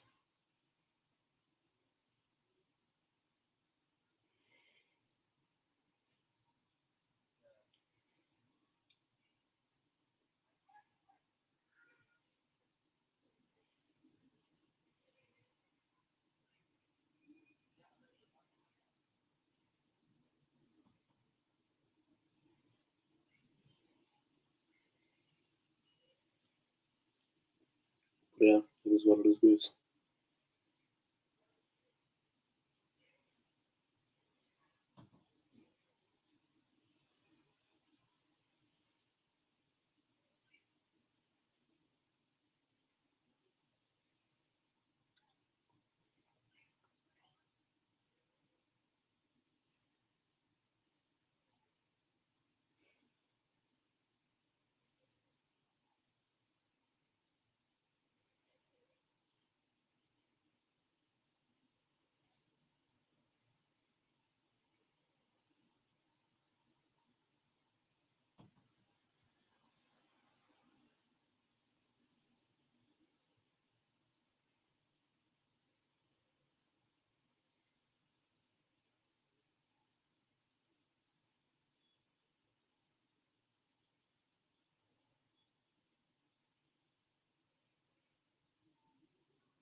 All right, another comment. Let me put that up. It's not the team's fitness I'm worried about, is the mentality and battle of the team as to why I renamed myself Spursy Super Mikel Arteta during the Christmas period. It's not the team's fitness I'm worried about, is the mentality and battle of them as to why I renamed myself Spursy Super Mikel Arteta during the period. Yeah, I agree with you, my friend. Um, that's all the friendlies are for, is the fitness, mainly. Yeah, the mentality of the team, definitely. Um, when they go and get stuff, they do bottle it. Yeah. The worst game that I can remember seeing was the Europa League game against Villarreal, against Unai Emery's team. And going into the second game, we still had a chance at the Emirates, and the way we just let them dominate us, we could never break free of their defensive noose, of the defensive shackles. We never tested them. And once or twice, Emil Smith Rowe tried. Then, of course, Arteta, with his brilliant tactics, he decided to take off Pierre-Emerick Aubameyang and replace him with Willian. Just after Aubameyang had hit the post twice, he was just finding his range, and then he took him off. So that tells you all you need to know about Mikel Arteta. Just as Aubameyang was finding his range in that match against Villarreal, and we were still in with a chance, one goal would have done it. Just as he was finding his range, Arteta took him off and replaced him with the worst player probably to sign for Arsenal in the last 5 seasons, and that is, of course, Willian, Chelsea reject. So go figure. Just as Aubameyang was pulling the trigger and just finding his range, hit the post twice. He was champing at the bit. He had the bit between his teeth, and Arteta takes him off and replaces him with Willian, completely ineffectual. And Willian was playing the ball backwards for the last 10, 12 minutes. That for me was the low point. There'll be many low points under Mikel Arteta, and there will be many more as long as he continues to be Arsenal manager. And I'm just speaking off the cuff now, yeah. I don't have this rehearsed or anything. That's just me being me. Everyone is there entitled to their opinions on my channel. But let's talk truth here for a minute, guys. Do we honestly think with that squad we're going to do something in the new season? Obviously, we're not going to challenge for the league. People are talking about years down the line. I think everyone deserves a chance, yeah. But I think we need a more experienced manager to come in. It's as simple as that. It's nothing personal against Mikel Arteta and Edu in any way, shape, or form. But these guys don't have the necessary qualifications, the necessary experience to bring us forward. And it's as simple as that. And people can think what they want, people can say what they want, and I will respect it. But you have to listen to reason at some point. They don't have the necessary experience. Like at Manchester City, all Arteta was doing was placing the cones. He's a con man and a con man. That's all he was doing. He was making the tea at half time. You know what I mean?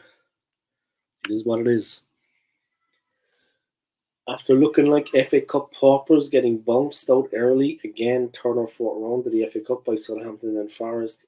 Not the 14-time winners, FA Cup kings we are actually meant to be. Yeah. And people just seem to paper over the cracks, yeah, and not realise how bad that really was. But you summed it up there better than I ever could, my friend. It was as bad as that. And I mean, results like that, they tell you something. When the chips are down, the shit is hitting the fan. That's how the team responds.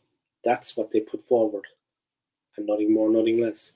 Shocking performances. Like I said, that Europa League game against Villarreal, over both games, they just completely dominated us and we couldn't fight back. Arteta was on the sideline and Unai Emery was laughing. I mean, I'd be laughing too if I was Emery, to be honest. That's what they replaced him with. That's who they replaced him with. And that's called payback. Revenge is a dish best served cold, as they say in the business. Why did we let Unai Emery go? He never got a fair shout. And we're giving Arteta all the chance in the world. Doesn't make sense to me anyway. Doesn't make sense at all. Sorry, I don't like, but that is ridiculous. Anyway, 5 people watching now, welcome along to my live stream, guys. Let me know, do you think we're going to get Champions League football this season? Let me know how you think that's going to go. You honestly think that we can pull it off? Alright.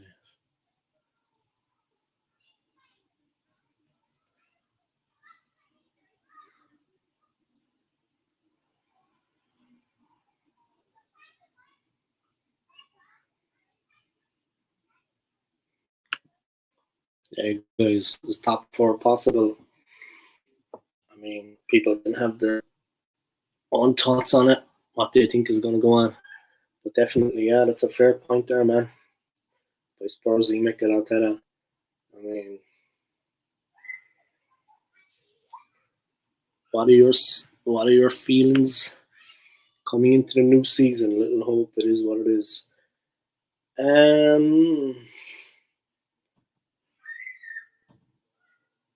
I think we're not going to do much this season. Um, I think we have a couple of good players in the squad. I think the squad has undoubtedly been strengthened, but all the teams have strengthened. Um, I have to say, I think we're going to struggle this season. I think people underestimate maybe the effort that Lacazette put in at certain points of the season to drag us through the difficult periods. People can call me right or wrong on that opinion, but I honestly think he was underestimated for some of his performances. And in the background, in the changing room, in the dressing room, and on the training ground, I think he always came with a positive mental attitude. I think Lacazette needs to be given some respect for that. Um, he didn't do it on the pitch for us. He was never really good enough to play for Arsenal, in my opinion. Obviously, a much, much better player than I could ever hope to be, but not good enough to play for Arsenal, in my opinion, when he came.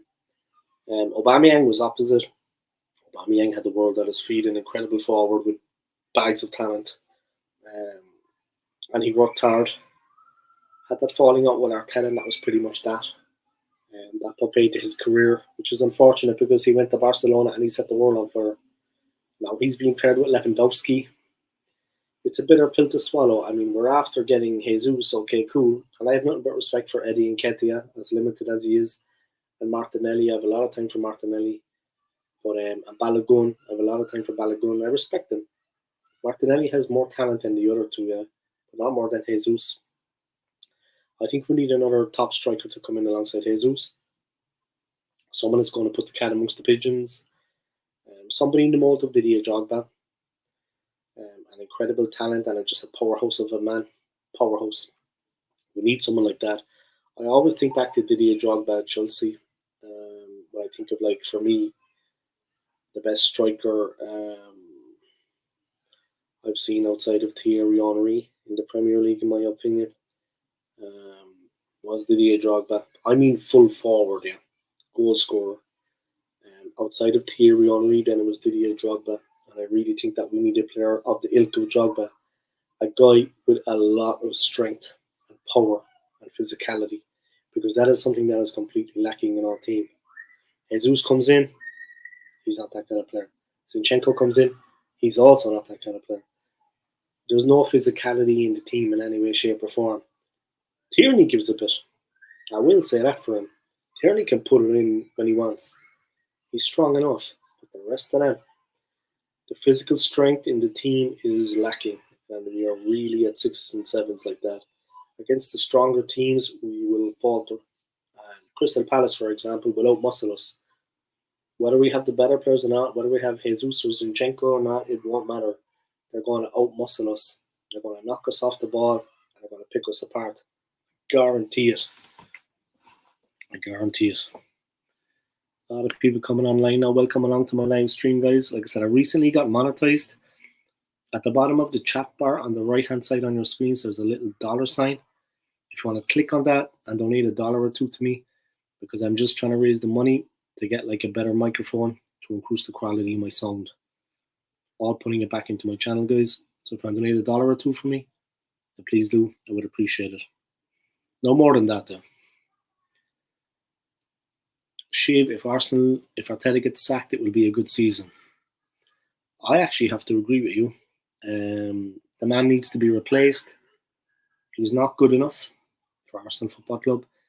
He's not good enough for any club as manager, if I'm going to be perfectly honest about it. I don't rate the guy in any way, shape, or form. Simple as that. I I have to say that, I don't think much about him. Much of him. I mean, he was putting out the cones at Manchester City. Pep was the guy who was delivering titles. Arteta was making the tea. Vieira is a better manager than him. I don't know, when Vieira was wanting to come to London and looking for a club, we didn't give Vieira a shout. Because Arteta is not the same ilk as Vieira. Vieira is an Arsenal legend. I always say this, and I'm going to repeat myself again, but why on earth when Vieira was going to come to London and manage a club didn't he approach him?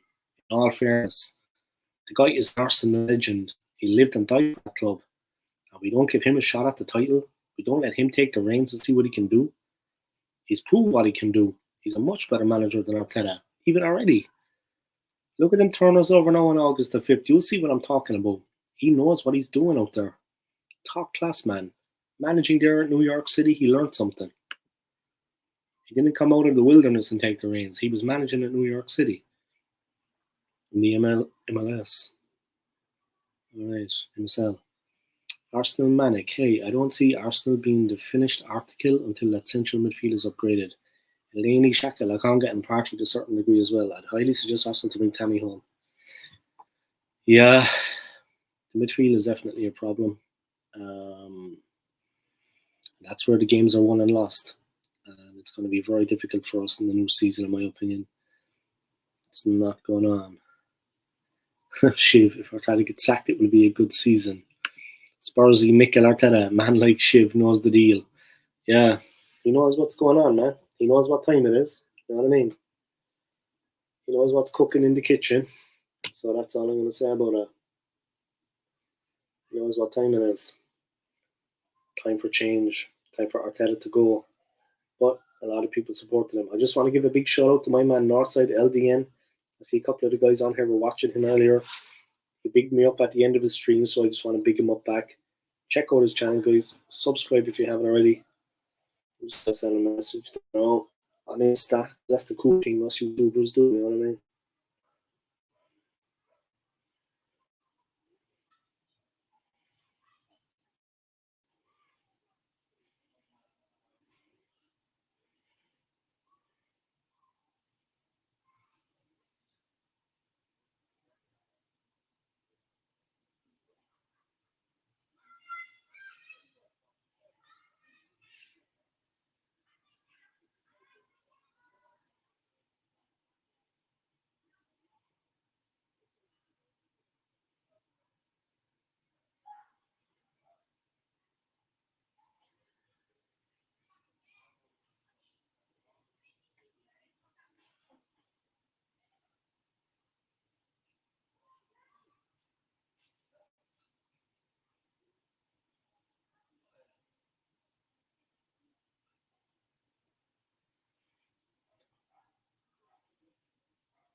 But yeah, it is good. It's not going to be an easy one for us. I honestly think we have to reach out for top four.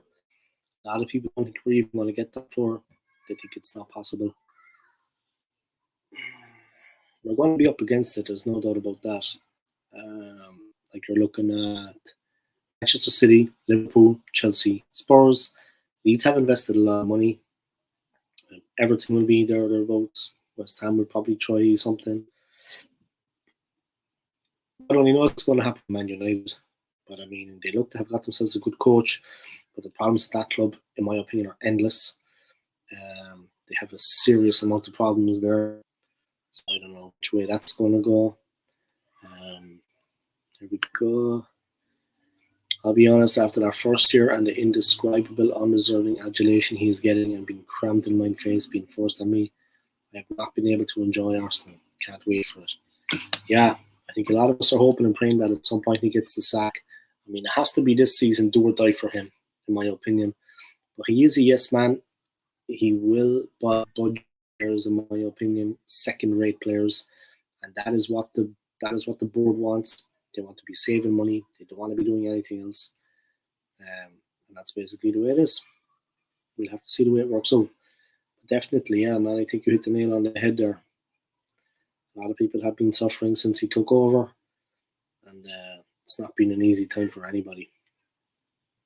That's all there is about it. It's not been an easy time for anyone right now. It's been difficult, so we'll have to see. It is what it is, but it is definitely not going to be an easy season for us. And if we think it is,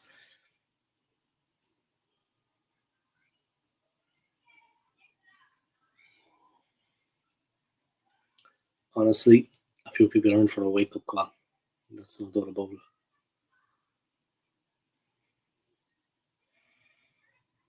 That's all there's about it.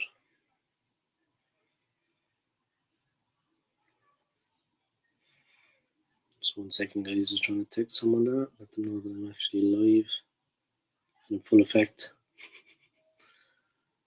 Alright.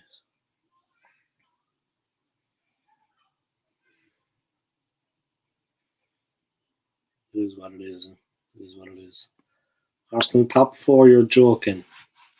Over who the top 2, Seal and Dunn, Tottenham were there for third, fourth. Chelsea, 2 or 3 additional top 4s there. What do you think? Yeah, I think it's going to be difficult.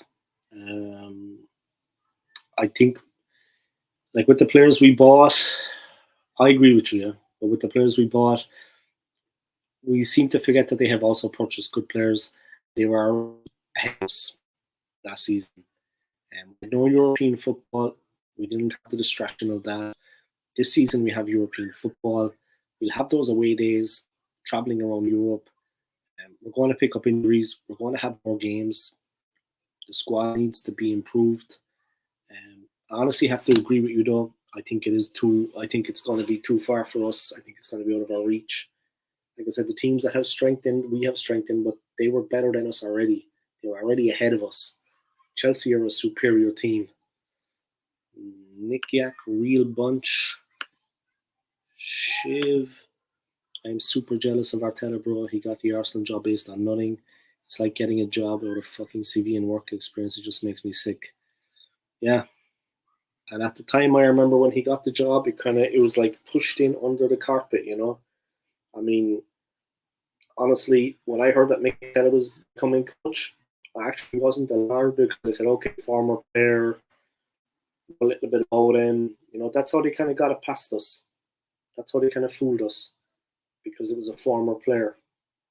And I didn't really bat an eyelid at the time, I have to say. I'm ashamed to say, because he was a former Arsenal player. And we knew him. So things weren't going too bad. But since then, of course, we've all had a wake-up call. But it's too late now to get him out. He's got a foot in under the door. And we can't get him out. And there it is. Yeah, top 4, I think, is beyond us. It's a bridge too far. Unless we get a new manager and new player of quality, no top 4 Europa. No. Yeah, I agree with you. We've been struggling on. I mean, I remember this time last year, I was thinking of the season ahead. Now that season has come and gone, and we have another season coming. And we're not looking at any way better way, shape, or form. I mean, we're stuck in the mud a bit. The changes that need to be made are fundamental to the success of the club. And those changes have not been made. And this fucking around, pardon my language, guys, fucking around with some average players, okay? And I'm not talking about Jesus and Zinchenko, but we need a hell of a lot more than them. The other guys we got, Fabio Vieira, Marquinhos, I mean, bit players. Fucking around with players that are below par. When we have a manager himself that can't manage and below par, it's going to be a tough season.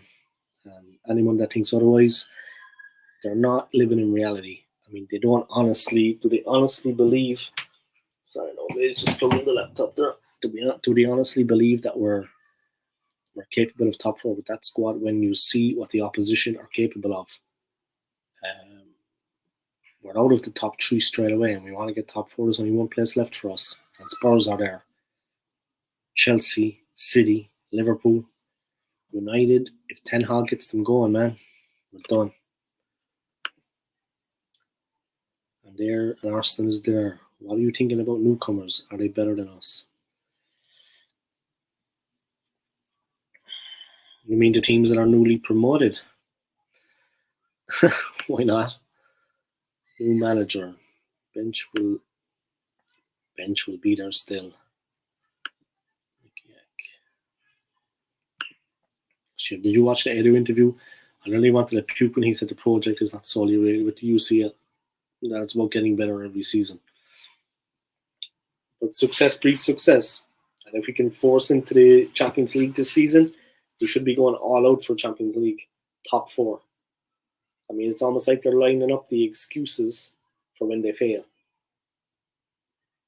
How do you get better, bro? Please explain me.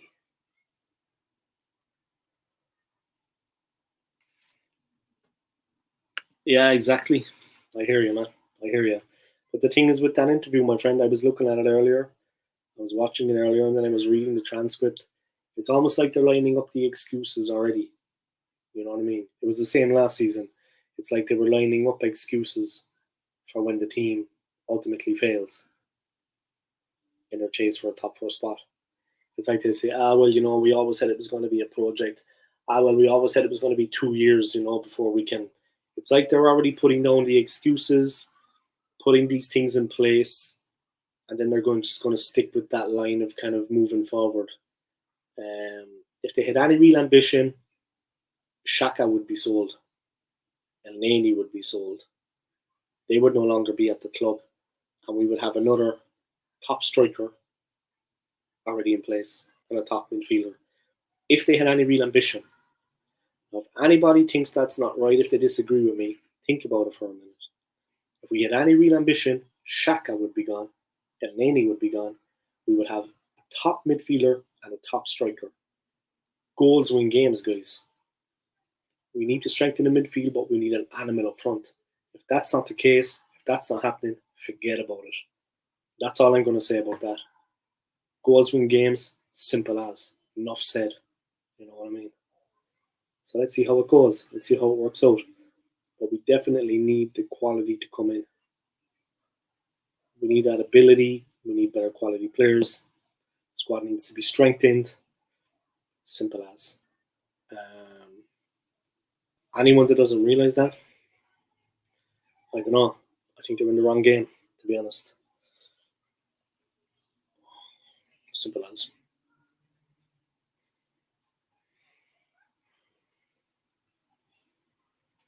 Yeah, we'll have to see what happens, but it is definitely going to be a tough season for us. Another comment coming in there. Jesus and Zinchenko are good, improved the 11, but the 11 was rubbish before, as Tuchel said. We still have the same problem as we have the same players as last year. Yeah, exactly. And they're definitely, like you said, my friend, is when it comes to like the bottle fight in the team. We're definitely lacking in that area with the ability. There is no doubt about that. We're definitely lacking in that area. No doubt about it. We'll have to see what happens, But it is definitely an area of trouble. But we are going to struggle, in my opinion. We do seem to lack a bit of fight, a bit of character, and a bit of belief. When it starts going against us, against the better teams, the character of the teams of the past that we had that would not give up without a fight, the fighting Arsenal spirit, the famous Arsenal spirit, we don't have that anymore. And when you're lacking something like that, it's going to be troublesome. That's how I see it. Shiv, the project is full of bluff, mate. Edu and Arteta constantly twist their words to avoid any sort of pressure.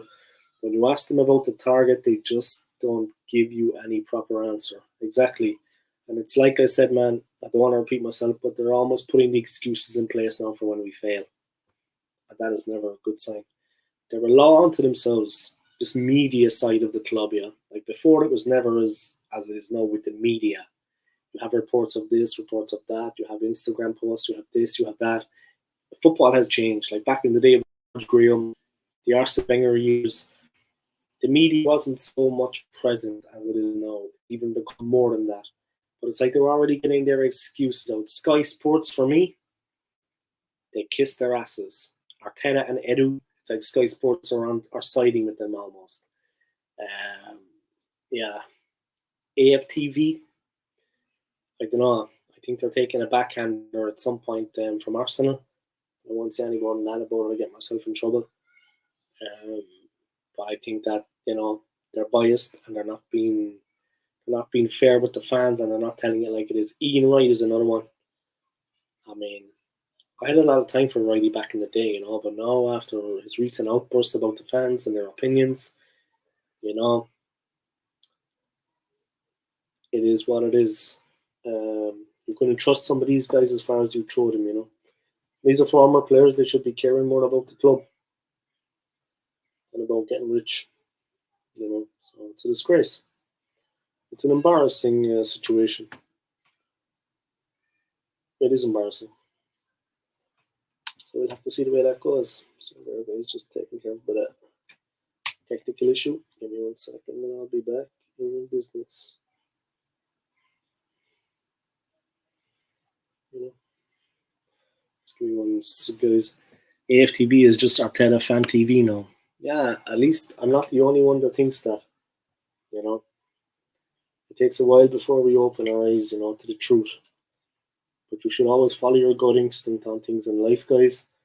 And the way it's looking now, it's not been looking so good, I have to say things are going a bit west for Arsenal Football Club. We've been 18 years in decline, 18 years on the slide. There definitely hasn't been enough. Definitely has not been enough quality brought into the team, and we don't have the leadership, and we don't have a good manager. Nikiak. My lemons say to me that a bit of you are just there to have a rest. No one can literally support Arsenal these times, as you are making wrong clothing. The min and atmo is that body awkward. My lemons say to me that a bit of you are there just to have a rest. No one can literally support Arsenal these times, as you are making wrong clothing. Okay, thank you for that comment.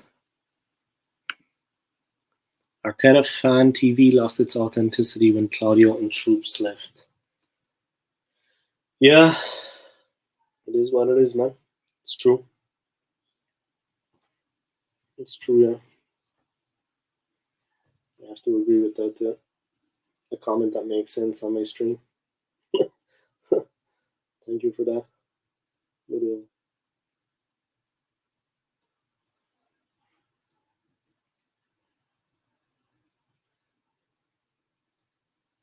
all right, here we go.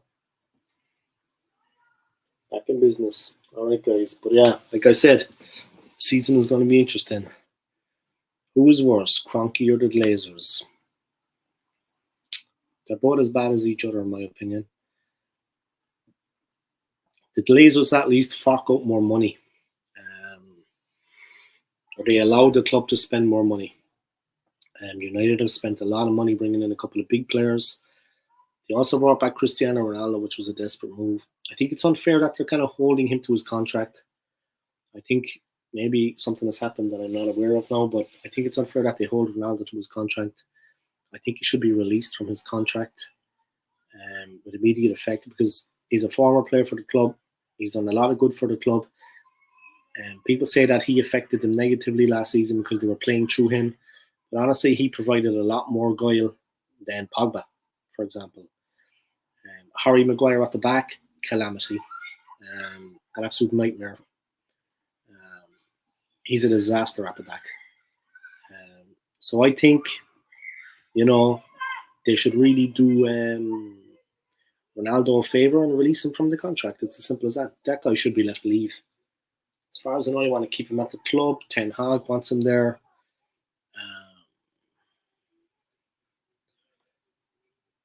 Yeah. Man United earn more than Arsenal, so they spend more. Glazers actually taking money out of the club. Yeah. Yeah, that's true. The thing with football fans is we're all kind of finicky at times, and really we should stand together. I said before that we should actually join up with the Man United fans that are against Glazers, our fans that are against the Kroenkes. We should support each other in our fights to get these get these people out of the club, because it's not Manchester United and Arsenal football clubs anymore. I mean, look at the other teams that have usurped us, that have passed us out.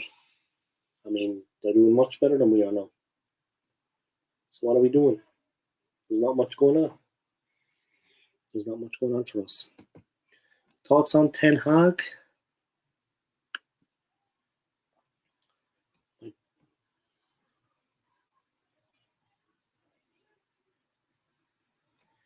My thoughts on Ten Hag? I think he's a good manager. I think he will do better than the previous managers at United. The recent previous managers. I think he's a good manager. But I think the job that faces him at Old Trafford is a massive one. And I think he needs to be aware of that. Alex Ferguson got it while the going was good. He signed Van Persie, of course, from Arsenal. We were stupid enough to sell them Van Persie. And Van Persie had a great season, and they won the league. And he came back to haunt Arsenal. But Ferguson got up while the going was good. He got himself a good striker, scored the goals, win the league, and then he left. With the club, he left the club in shit, the club in turmoil. And that's where it all went wrong for them. Because the guy that came in next, difficult job, David Moyes, and from there, it just manifested itself. I think Ten Hag is a very good coach, but it's going to be difficult for him. And I think the size of the job that he will be presented with is going to be enormous. I think it's a plus that Pogba has been sold, because he's crap. I think Harry Maguire is useless. But maybe Ten Hag can get the best out of him. Maybe he's a good man manager. I think Ronaldo should be left to leave, because he wants to actually win something. And that's basically it. It's as simple as that. Nick Yak, I don't understand your messages, yeah. I'll be honest with you, my friend. I don't understand your messages. Maybe you could explain some of the stuff you're saying there. But yeah, it is what it is, man. But yeah, guys, it's as simple as that. And like, my answer to you, man, thoughts on Ten Hag? Good coach, but he's going to have a real tough time with them, because it's a massive thing at United at the moment, and it's going to be very difficult. It's not going to be easy in any way, shape, or form to get them back on track. No doubt about it. I picked up a subscriber. That's nice. Thank you to the other person who subscribed me. I appreciate it. I'm just going to say it one more time, guys. I recently got monetized. And if you look on the right-hand side of the screen, underneath the message bar, there's a little dollar sign. If you click on that, you can donate some money to my channel. I want to get a new microphone. I want to increase the quality of my content. I want to increase the sound. So if someone wants to click on that and donate $1 or $2 to me, I would appreciate it. Just looking at my stats here, I'm after claiming a subscriber. So I'd like to thank the person who subscribed to me. I appreciate it. Big up. Thank you to that person who subscribed to my channel. I appreciate it. And if anyone can donate, I would appreciate it also. Thank you. If one person does it today, that's enough. Every time I stream, if I just get one person to donate $1 or $2, it's enough. So would any of you like to donate some money? Shiv? Nick Yak? Yeah, we need more real fans like me, and I need a donation. So who wants to donate to me?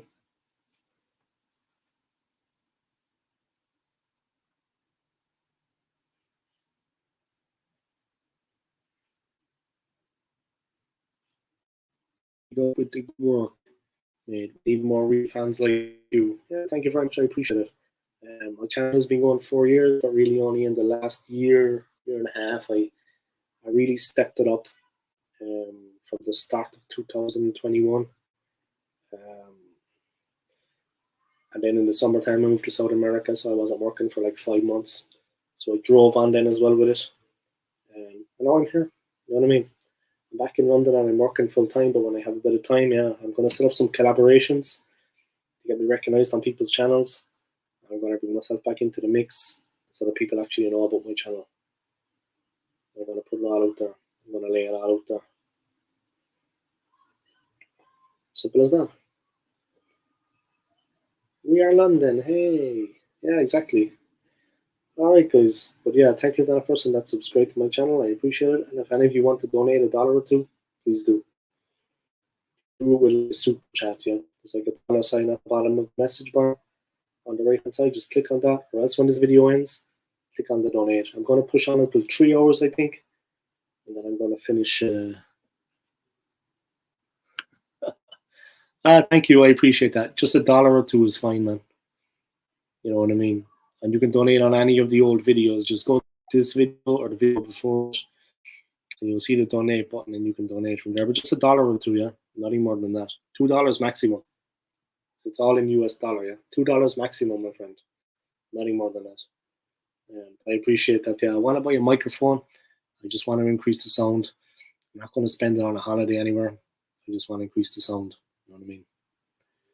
The quality of my content. I want to have a proper microphone. So we'll see. Then I can do a video test. I did a video before for like 8 hours, I think. A massive video, like a monster stream. I'm going to do that again at some point. I'm going to plan that. In September, I think life is to Spain for a week. So when I have a day off, one of the days, I'm going to do a monster stream. You know what I mean? I'm going to rack it up. So that's it.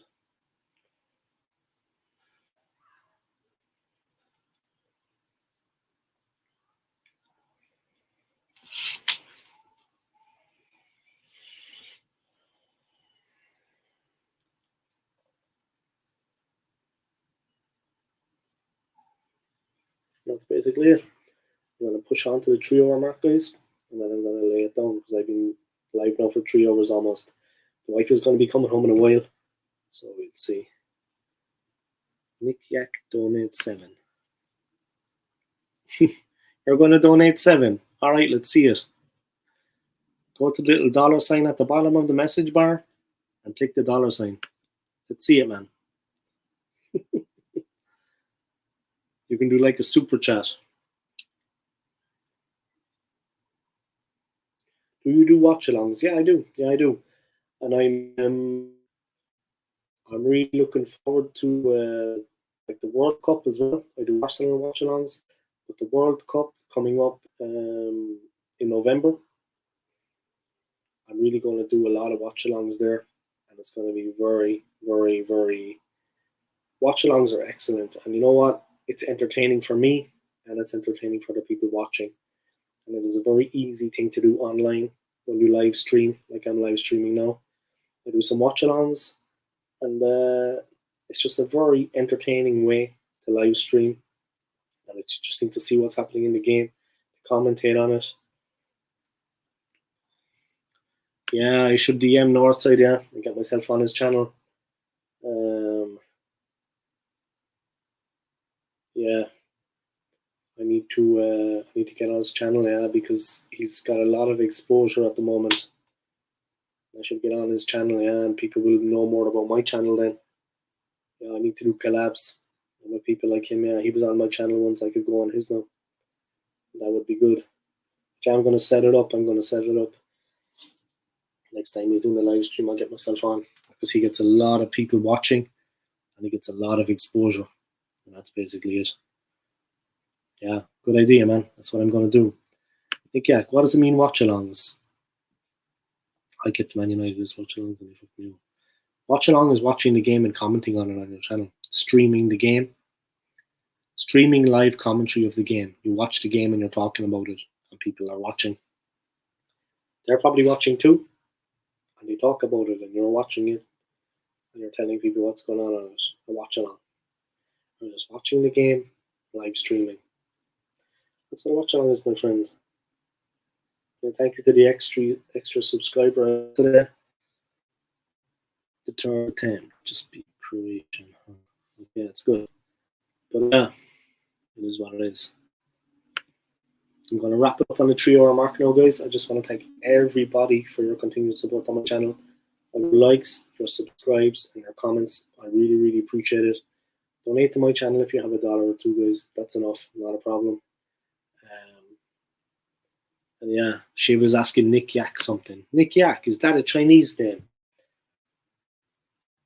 So we'll wait for that answer. But yeah, guys, I want to thank everybody for your continued support on my channel, all your likes, your subscribes, and your comments. Smash the like in this video for me. Subscribe to my channel if you haven't already. And don't forget to click on the notifications bell that you get notified every time I upload content. Because I'm uploading a lot of quality content right now. Like the video yesterday I did. I had my fan cam, a very special guest Manny. We had a great discussion about everything Arsenal. No, that is my name and an animal. That one with small legs with bull. Yeah, like a yak. A yak. Yeah, like you did a little image of the animal earlier. The old yak. But yeah, it is what it is, guys. I want to thank everybody for your continued support on my channel. Your likes, your subscribes, and your comments. I really, really appreciate it. Thank you very much to Nick. Thank you to Shiv. Thank you, of course, to Spursy Mikel Arteta. Once again, thank you, man, for your comments and sharing your knowledge with us, yeah, because you always have a lot of good things to say when you come on, and I appreciate it. It's always entertaining and interesting. Thank you to Taib. Thank you to Urval. Thank you to Jack Buckley, fellow Irishman like myself. Thank you to Kyle Walsh-Gunner. Thank you to Manik Modi. Thank you to Joanne Smith. Thank you to the 3 Pointers TV. Thank you to McManus Gaming. And yeah, thank you to everybody that has been supporting my channel and has been watching this live upload. So yeah, thank you to everybody that has been watching my channel. Thank you for your support, your likes, your subscribes, and your comments. I really, really appreciate it. And thank you to everybody. And I'm going to take a short break now. Then I might continue for a while. I might just end the stream, see how it goes. But yeah, thank you to everybody, guys. Might see you in a while, and I might just end the stream now. Take it easy, guys. Peace.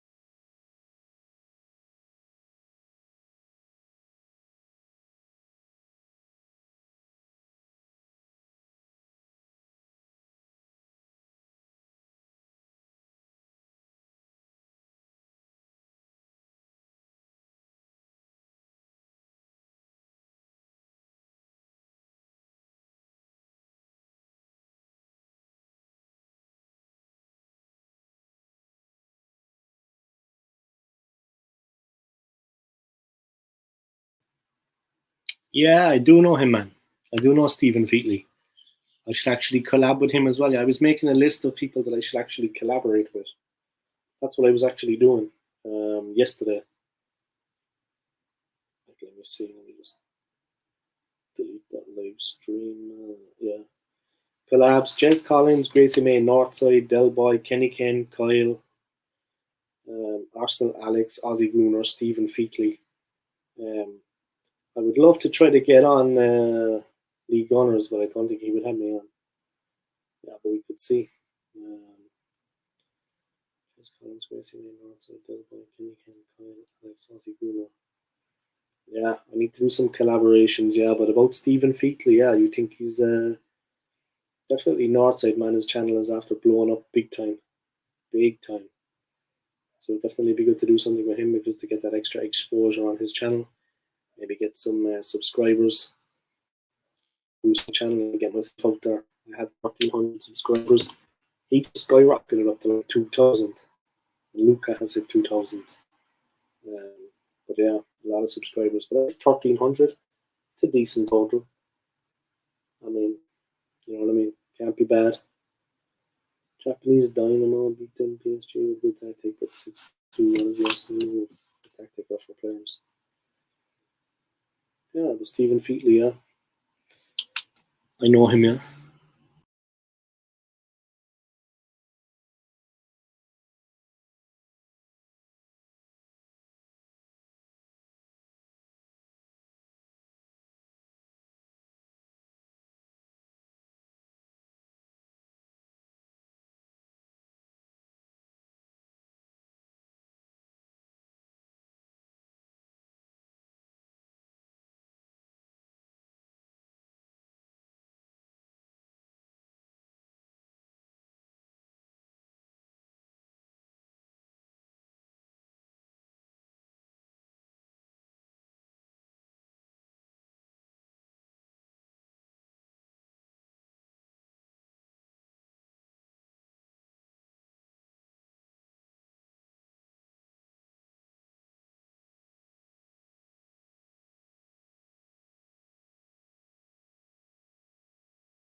this, don't subscribe to Mike Green. He has helped me got through to 2,000 subscribers, and everyone else who has supported me through the channel, thick and through.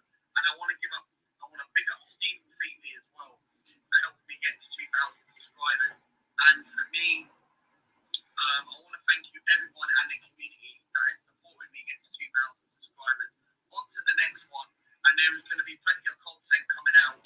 And for me, there is going to be a Premier League prediction table coming out some point this week. I will schedule it some point this week, and also the Premier League starts next week. So for me, previews and that are coming back next week as well. So I will upload again probably in the next 2 days, 3 days time. And I want to say thank you, everyone who has supported my YouTube channel since I started the channel on the 4th of August 2020, during streams, during lockdown and all that, and getting to 2,000 subscribers. The next milestone is to get to 2.5K by Christmas.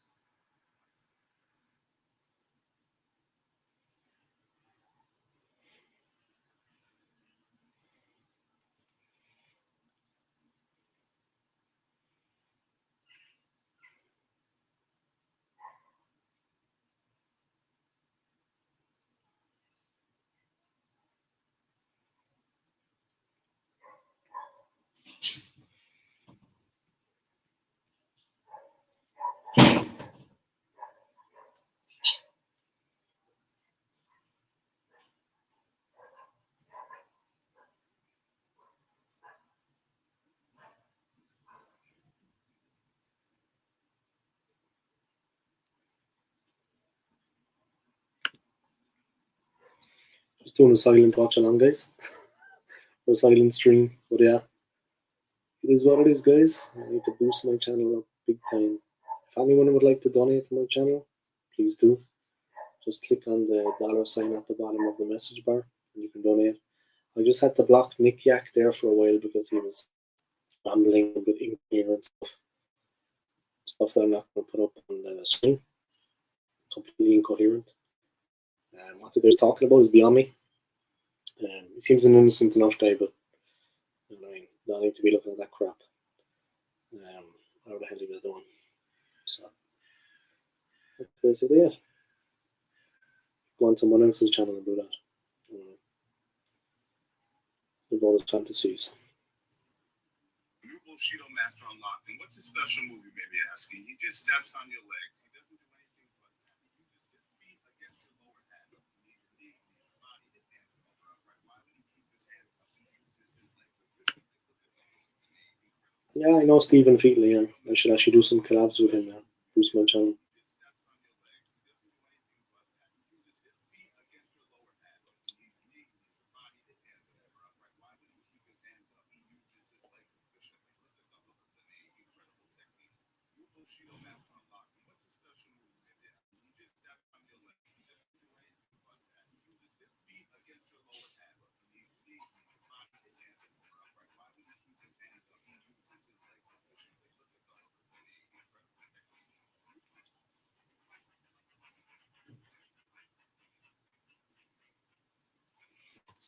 Sorry, man. I've been streaming for 3 hours there. Yeah, how you getting on, man? Congratulations anyway on your success, yeah? Geez, I just watched the video that you did there.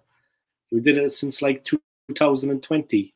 You went all the way up to 2,000 subs. That is incredible. Like, I've had my channel going since 2018. I'm just going to talk openly, yeah?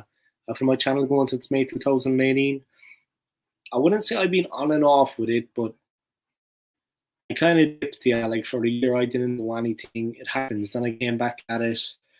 Then last year, I went to South America for 6 months, so I had that 6 months period. But it was really when I came to London at the end of 2020 and the start of 2021.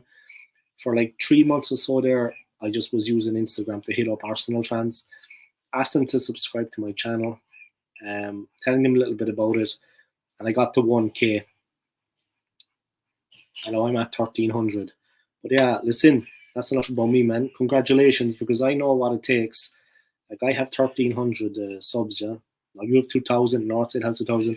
But I know how hard it is. And in the space of time that you did it to get to 2,000 subs, I know the effort that it takes. Trust me, man. I know the effort. So congratulations, man. Yeah, I got monetized. Yeah, I got monetized. It's kind of still in the setup process a little bit because I switched addresses from Switzerland to London.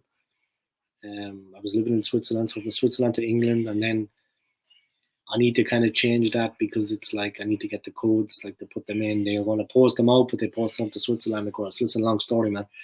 But it's hard to change things like that when you switch locations, when you switch countries. But I'm on top of it, so I'm going to change that. But yeah, man, back to you. Like I said, I know how hard it is to get to 2,000 there. Like, because I have 1,300. I know, and in the space of time that you did it, it's incredible, to be honest. You should give yourself a pat on the back. Seriously, man. You should give yourself a pat on the back. Thanks for the congratulations about me being monetized, yeah, but you should seriously give yourself a pat on the back for what you did, man. I'm not talking shit to you. 2,000 in the space of time that you did it. In all fairness, man, you bigged up yourself. You're going to be monetized soon, man. No problem. You need 193 watch hours. Yeah, you'll be there. No time, man. No time at all. That's a drop in the ocean. You know what I mean? And you have so many subscribers now. I mean, people are going to be watching your content. You know what I mean? You've done like the hard part. As soon as you get the 190, as soon as you get those hours that you need, which isn't much to be fair, once you're monetized, man, you're never going to be unmonetized. You'll never be demonetized. Once you're monetized, you'll never be demonetized. You'll always be moving forward. It's as simple as that. I do watch alongs on my channel. Like I was saying, I love your channel. I do watch alongs, live streams like this. Yesterday I had somebody on. I do fan cams. I started today because it's the only day I have off, and I'm working all night shifts then. So I needed to do something today and get some time out of it and stream for a couple of hours, you know what I mean? Just to get some behind me and get some watch time. But yeah, I'm almost at 5,000 hours watch time now. But trust me, man, you're doing things the right way. You have much more subscribers than me. As soon as you're monetized, man, everyone is going to be looking at your content. Even now they're looking. When you're monetized, they're going to keep looking and you'll be monetized. And that's it. Your channel is going to go from strength to strength. It's not going to be demonetized. You know what I mean? You only have to get there once and then you're good. You know what I mean? You only have to get there once and then you're good. Simple as that. But look, congratulations, man. Honestly, I mean it because I know how hard it is to do. And you did it in such a short space of time. At the hit 2K, big up yourself, man. That's what I'm going to say about that. Respect from the OSG, man. Respect from the old school gunner. Because I know the effort that you have to put in to make it. Like I said, you have so many subscribers now. You have 2,000. As soon as you get the hours you need, man, which will be faster because you've got so many subscribers, your channel is going to go from strength to strength. Mark my words, man. And with the effort you're going to be putting in, the league is starting up again, like you said, you're going to be doing your pre-match thing. I just got to get to do some more collabs. If I could collaborate with you, it would be good. I have a list of people I want to collaborate with. That's just what I got. You can come on my channel if you want. I can come on yours, but I need to collab. You know what I mean? Obviously, I want to further my channel that way, but sure, who doesn't? You know what I mean? Everyone is gonna. Let me see collaborations. Let me add you to the list. At some point, you'll be hearing from me.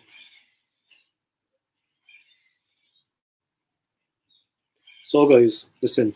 If you haven't already, subscribe to this man's channel, Luca AFC. He recently hit 2,000 subscribers. Okay, so sub to this man's channel, Luca AFC. Like his videos, subscribe to his channel, and make sure that you comment in the comment section below on his videos. He recently uploaded a new video today about hitting 2K subscribers. He's now set the target of 2,500 for December. So let's see what's happening. And that's basically it. Check out his channel, guys. But if you subscribe, make sure you click on the notifications bell, that you get notified every time that Luca AFC uploads content. It's as simple as that. Come out and support them, guys. Subscribe to his channel. And like I said, don't forget to click on that notifications bell that every time he uploads the quality content he's been uploading, you get notified about it. That is the name of the game. That's the important thing. Simple as. And that's it. Yeah, I got monetized like about a month ago. It took a while. But yeah, I'm still moving through the gears. It takes a while to get into that. But yeah, I'll go this end, man. 6 people watching my live stream now. I think I'll keep going for a while. But yeah, as you might have seen, man, one of the Arsenal fans, a very famous Arsenal fan, Maria Petri. She passed away recently. The club has put something out about it, guys. It's with great sadness that the club has heard of the passing of legendary supporter Maria Petri. This is the official statement from the club, guys. Yeah? On Arsenal.com, you can all check it out. It's very difficult to put into words what Maria meant to everyone involved at Arsenal Football Club, players, staff, and fellow supporters. Rarely can it be said that games just won't be the same without a supporter, but Maria's presence, her legendary Come On You Gunners, and many, many supportive songs created over the decades will truly leave a void on match days at the Emirates Stadium, Meadow Park, and at away matches wherever we are playing. Maria began following Arsenal in 1950, aged just 12, and remained a staunch supporter for the rest of her life. She was a regular presence at men's first team reserve and youth team matches, and when Arsenal ladies were formed in 1987, she took them to her heart and became synonymous with the team based at Boreham Wood. There are so many memories, Maria memories down the years, celebrating cup finals with the women's team, being visited by Ray Parlour with the FA Cup during the pandemic, singing her Bet Meat song with Mito herself. But whoever she was with, whichever Arsenal team she was supporting, every picture of Maria was always lit up by her wonderful smile, and the smiles of everyone around her energized by her infectious positivity and the twinkle in her eye. Very sad occasion, guys, the passing of this fan, yeah. Very sad.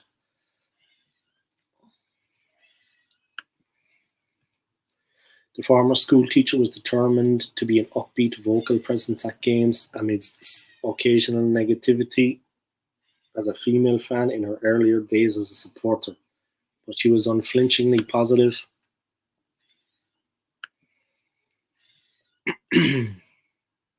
No matter what the circumstances of the game, and we hope that as a tribute to Maria, supporters will be spurred on to harness her optimism and spirit in memory of this very special fan. Speaking from our training camp in America on Friday, Mikel Arteta said, "We are all really sorry to hear the news. She was an integral part of our support in our community. The way she transmitted Arsenal values and the feeling of this football club was something I have never seen before. She was everywhere, every single week, and she will be missed. Big time." Maria often said that Arsenal was her family, and that family is devastated today. She also said, "I shall be also upset when I die. I won't be able to watch Arsenal anymore." And everyone at Arsenal Football Club can't quite believe that you won't be able to give your very special support to our club anymore. You've been one in a million, and we'll never forget you, Maria. Rest in peace. That was nice from the club. Sad occasion, like I said. Tough times. Arteta out. Yeah, you better believe it, man. Arteta out, guys, and that's the name of the game. Simple as that. We'll never do anything. We'll never become anything, guys. We're never going to achieve what we should achieve with Mikel Arteta as manager, and it's as simple as that. We're never going to move on. We're never going to go anywhere. We're never going to do anything as long as he is manager of the club, and everyone knows that, I'm sure. It's like this, Luca, man. As long as he remains manager, we're never going to do anything. And I can't understand, because he was a Cohen boy at Manchester City. Pep was the man that was leading into the titles. Arteta had little or no experience. You know what I mean? As simple as that. Patrick Vieira came to London looking for a managerial position. He is an Arsenal legend. Arteta was nothing for the club. A very bad player, bang average. We gave him the manager role, and when Patrick Vieira was looking for a job, he wanted to come to London. He wanted to manage after the experience he gained managing New York City FC.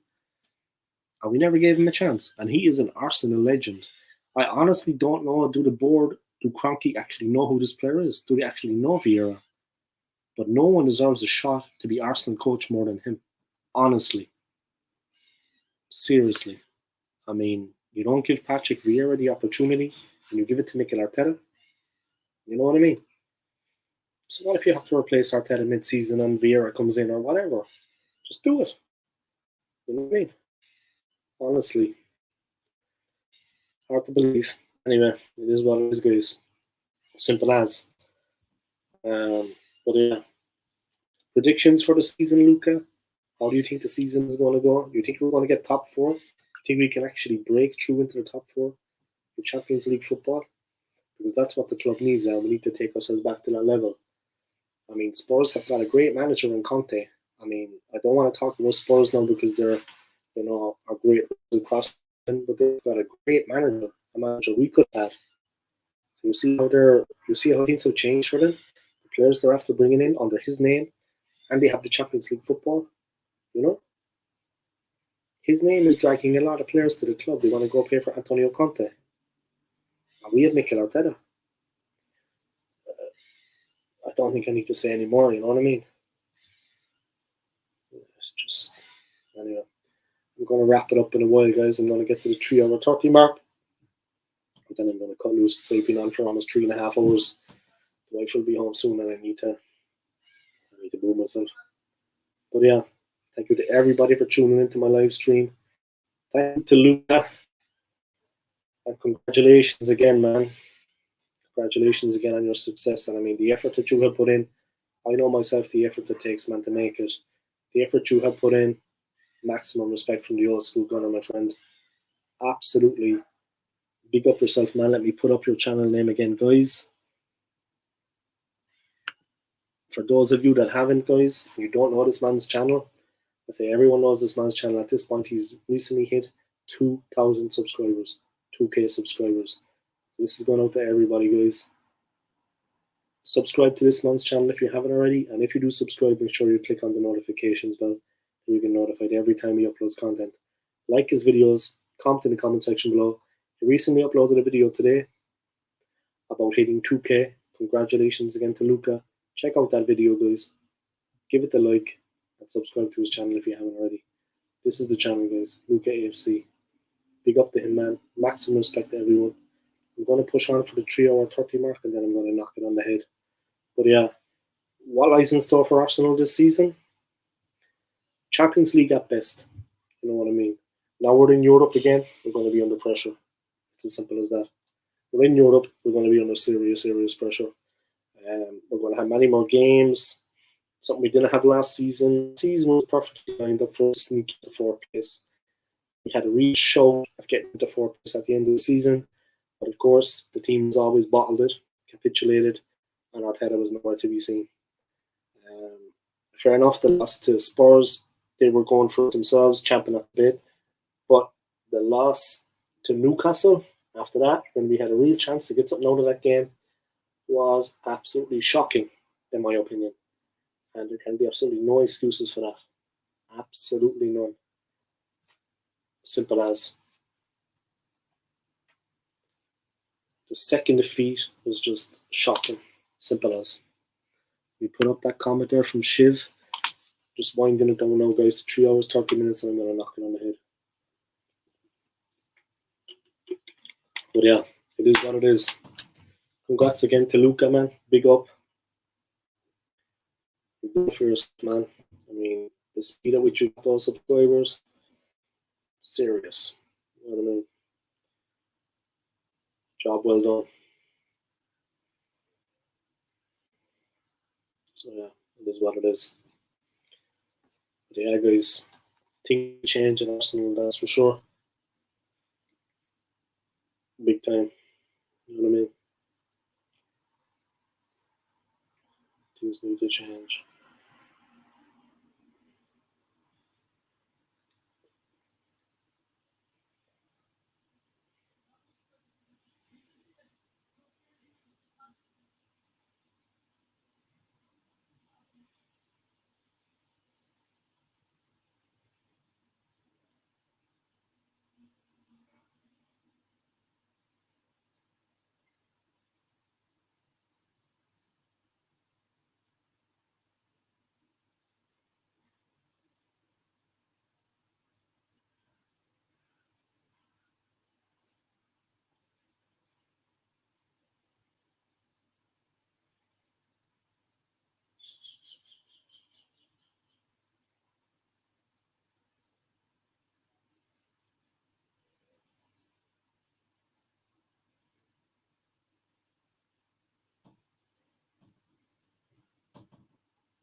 All right. I'm not going to guys. Yeah, listen, thank you to everybody for continuing to work on my channel. Your likes, your subscribes, and your comments. I really, really appreciate it. Smash the like in this video for me. Subscribe to my channel if you haven't already. Don't forget to click on the notifications bell, please. Comment in the comment section below this video. Big up again to Luca, man. Respect for hitting 2K. I know how hard that is, man. I haven't hit 2K myself. I've hit 1,300, but I know how hard it is, man. The effort you have to put in to get there. 2,000, man. Respect to yourself. Big up. Yeah, what more can I say about it, guys? But my prediction for the season, honestly, I put Champions League above all else. If we can get that Champions League place, we'll be doing well. You know what I mean? We'll be doing very well for ourselves if we can hit that target. It's not going to be easy. I don't expect it to be. But let's see how we can do. Let's see what we can do in that situation. Hopefully we can get something out of it, you know. So let's see. Let's see what happens. The Champions League for me, very important to finish in the top four. I would put that above everything else. Who cares about the FA Cup? Who cares about the Carabao Cup? You know what I mean? It's either the title, top four, and that's it. We can't be messing around. The league starts on August the 5th. We're away to Crystal Palace. It's going to be a real 6-pointer. A very tough game, in my opinion. Equally as tough as if you have to go and play Man City or Liverpool. Palace at home are a serious outfit. It's going to be a massive challenge. So let's see how we do, guys. I want to thank everybody for your continued support on my channel. Likes, subscribes, and comments. Donate to my channel if you can, guys. When this video is done, you'll see the donate button next to the like and share. Click now underneath the message bar. You'll see a little dollar sign if you want to donate $1 or $2. I would appreciate it, as I want to buy myself like a microphone and improve the sound quality and take it from there. But it is what it is, guys. Thank you for all your support. I appreciate it. And see you next time. Come on, you Gunners. Arteta out. Peace.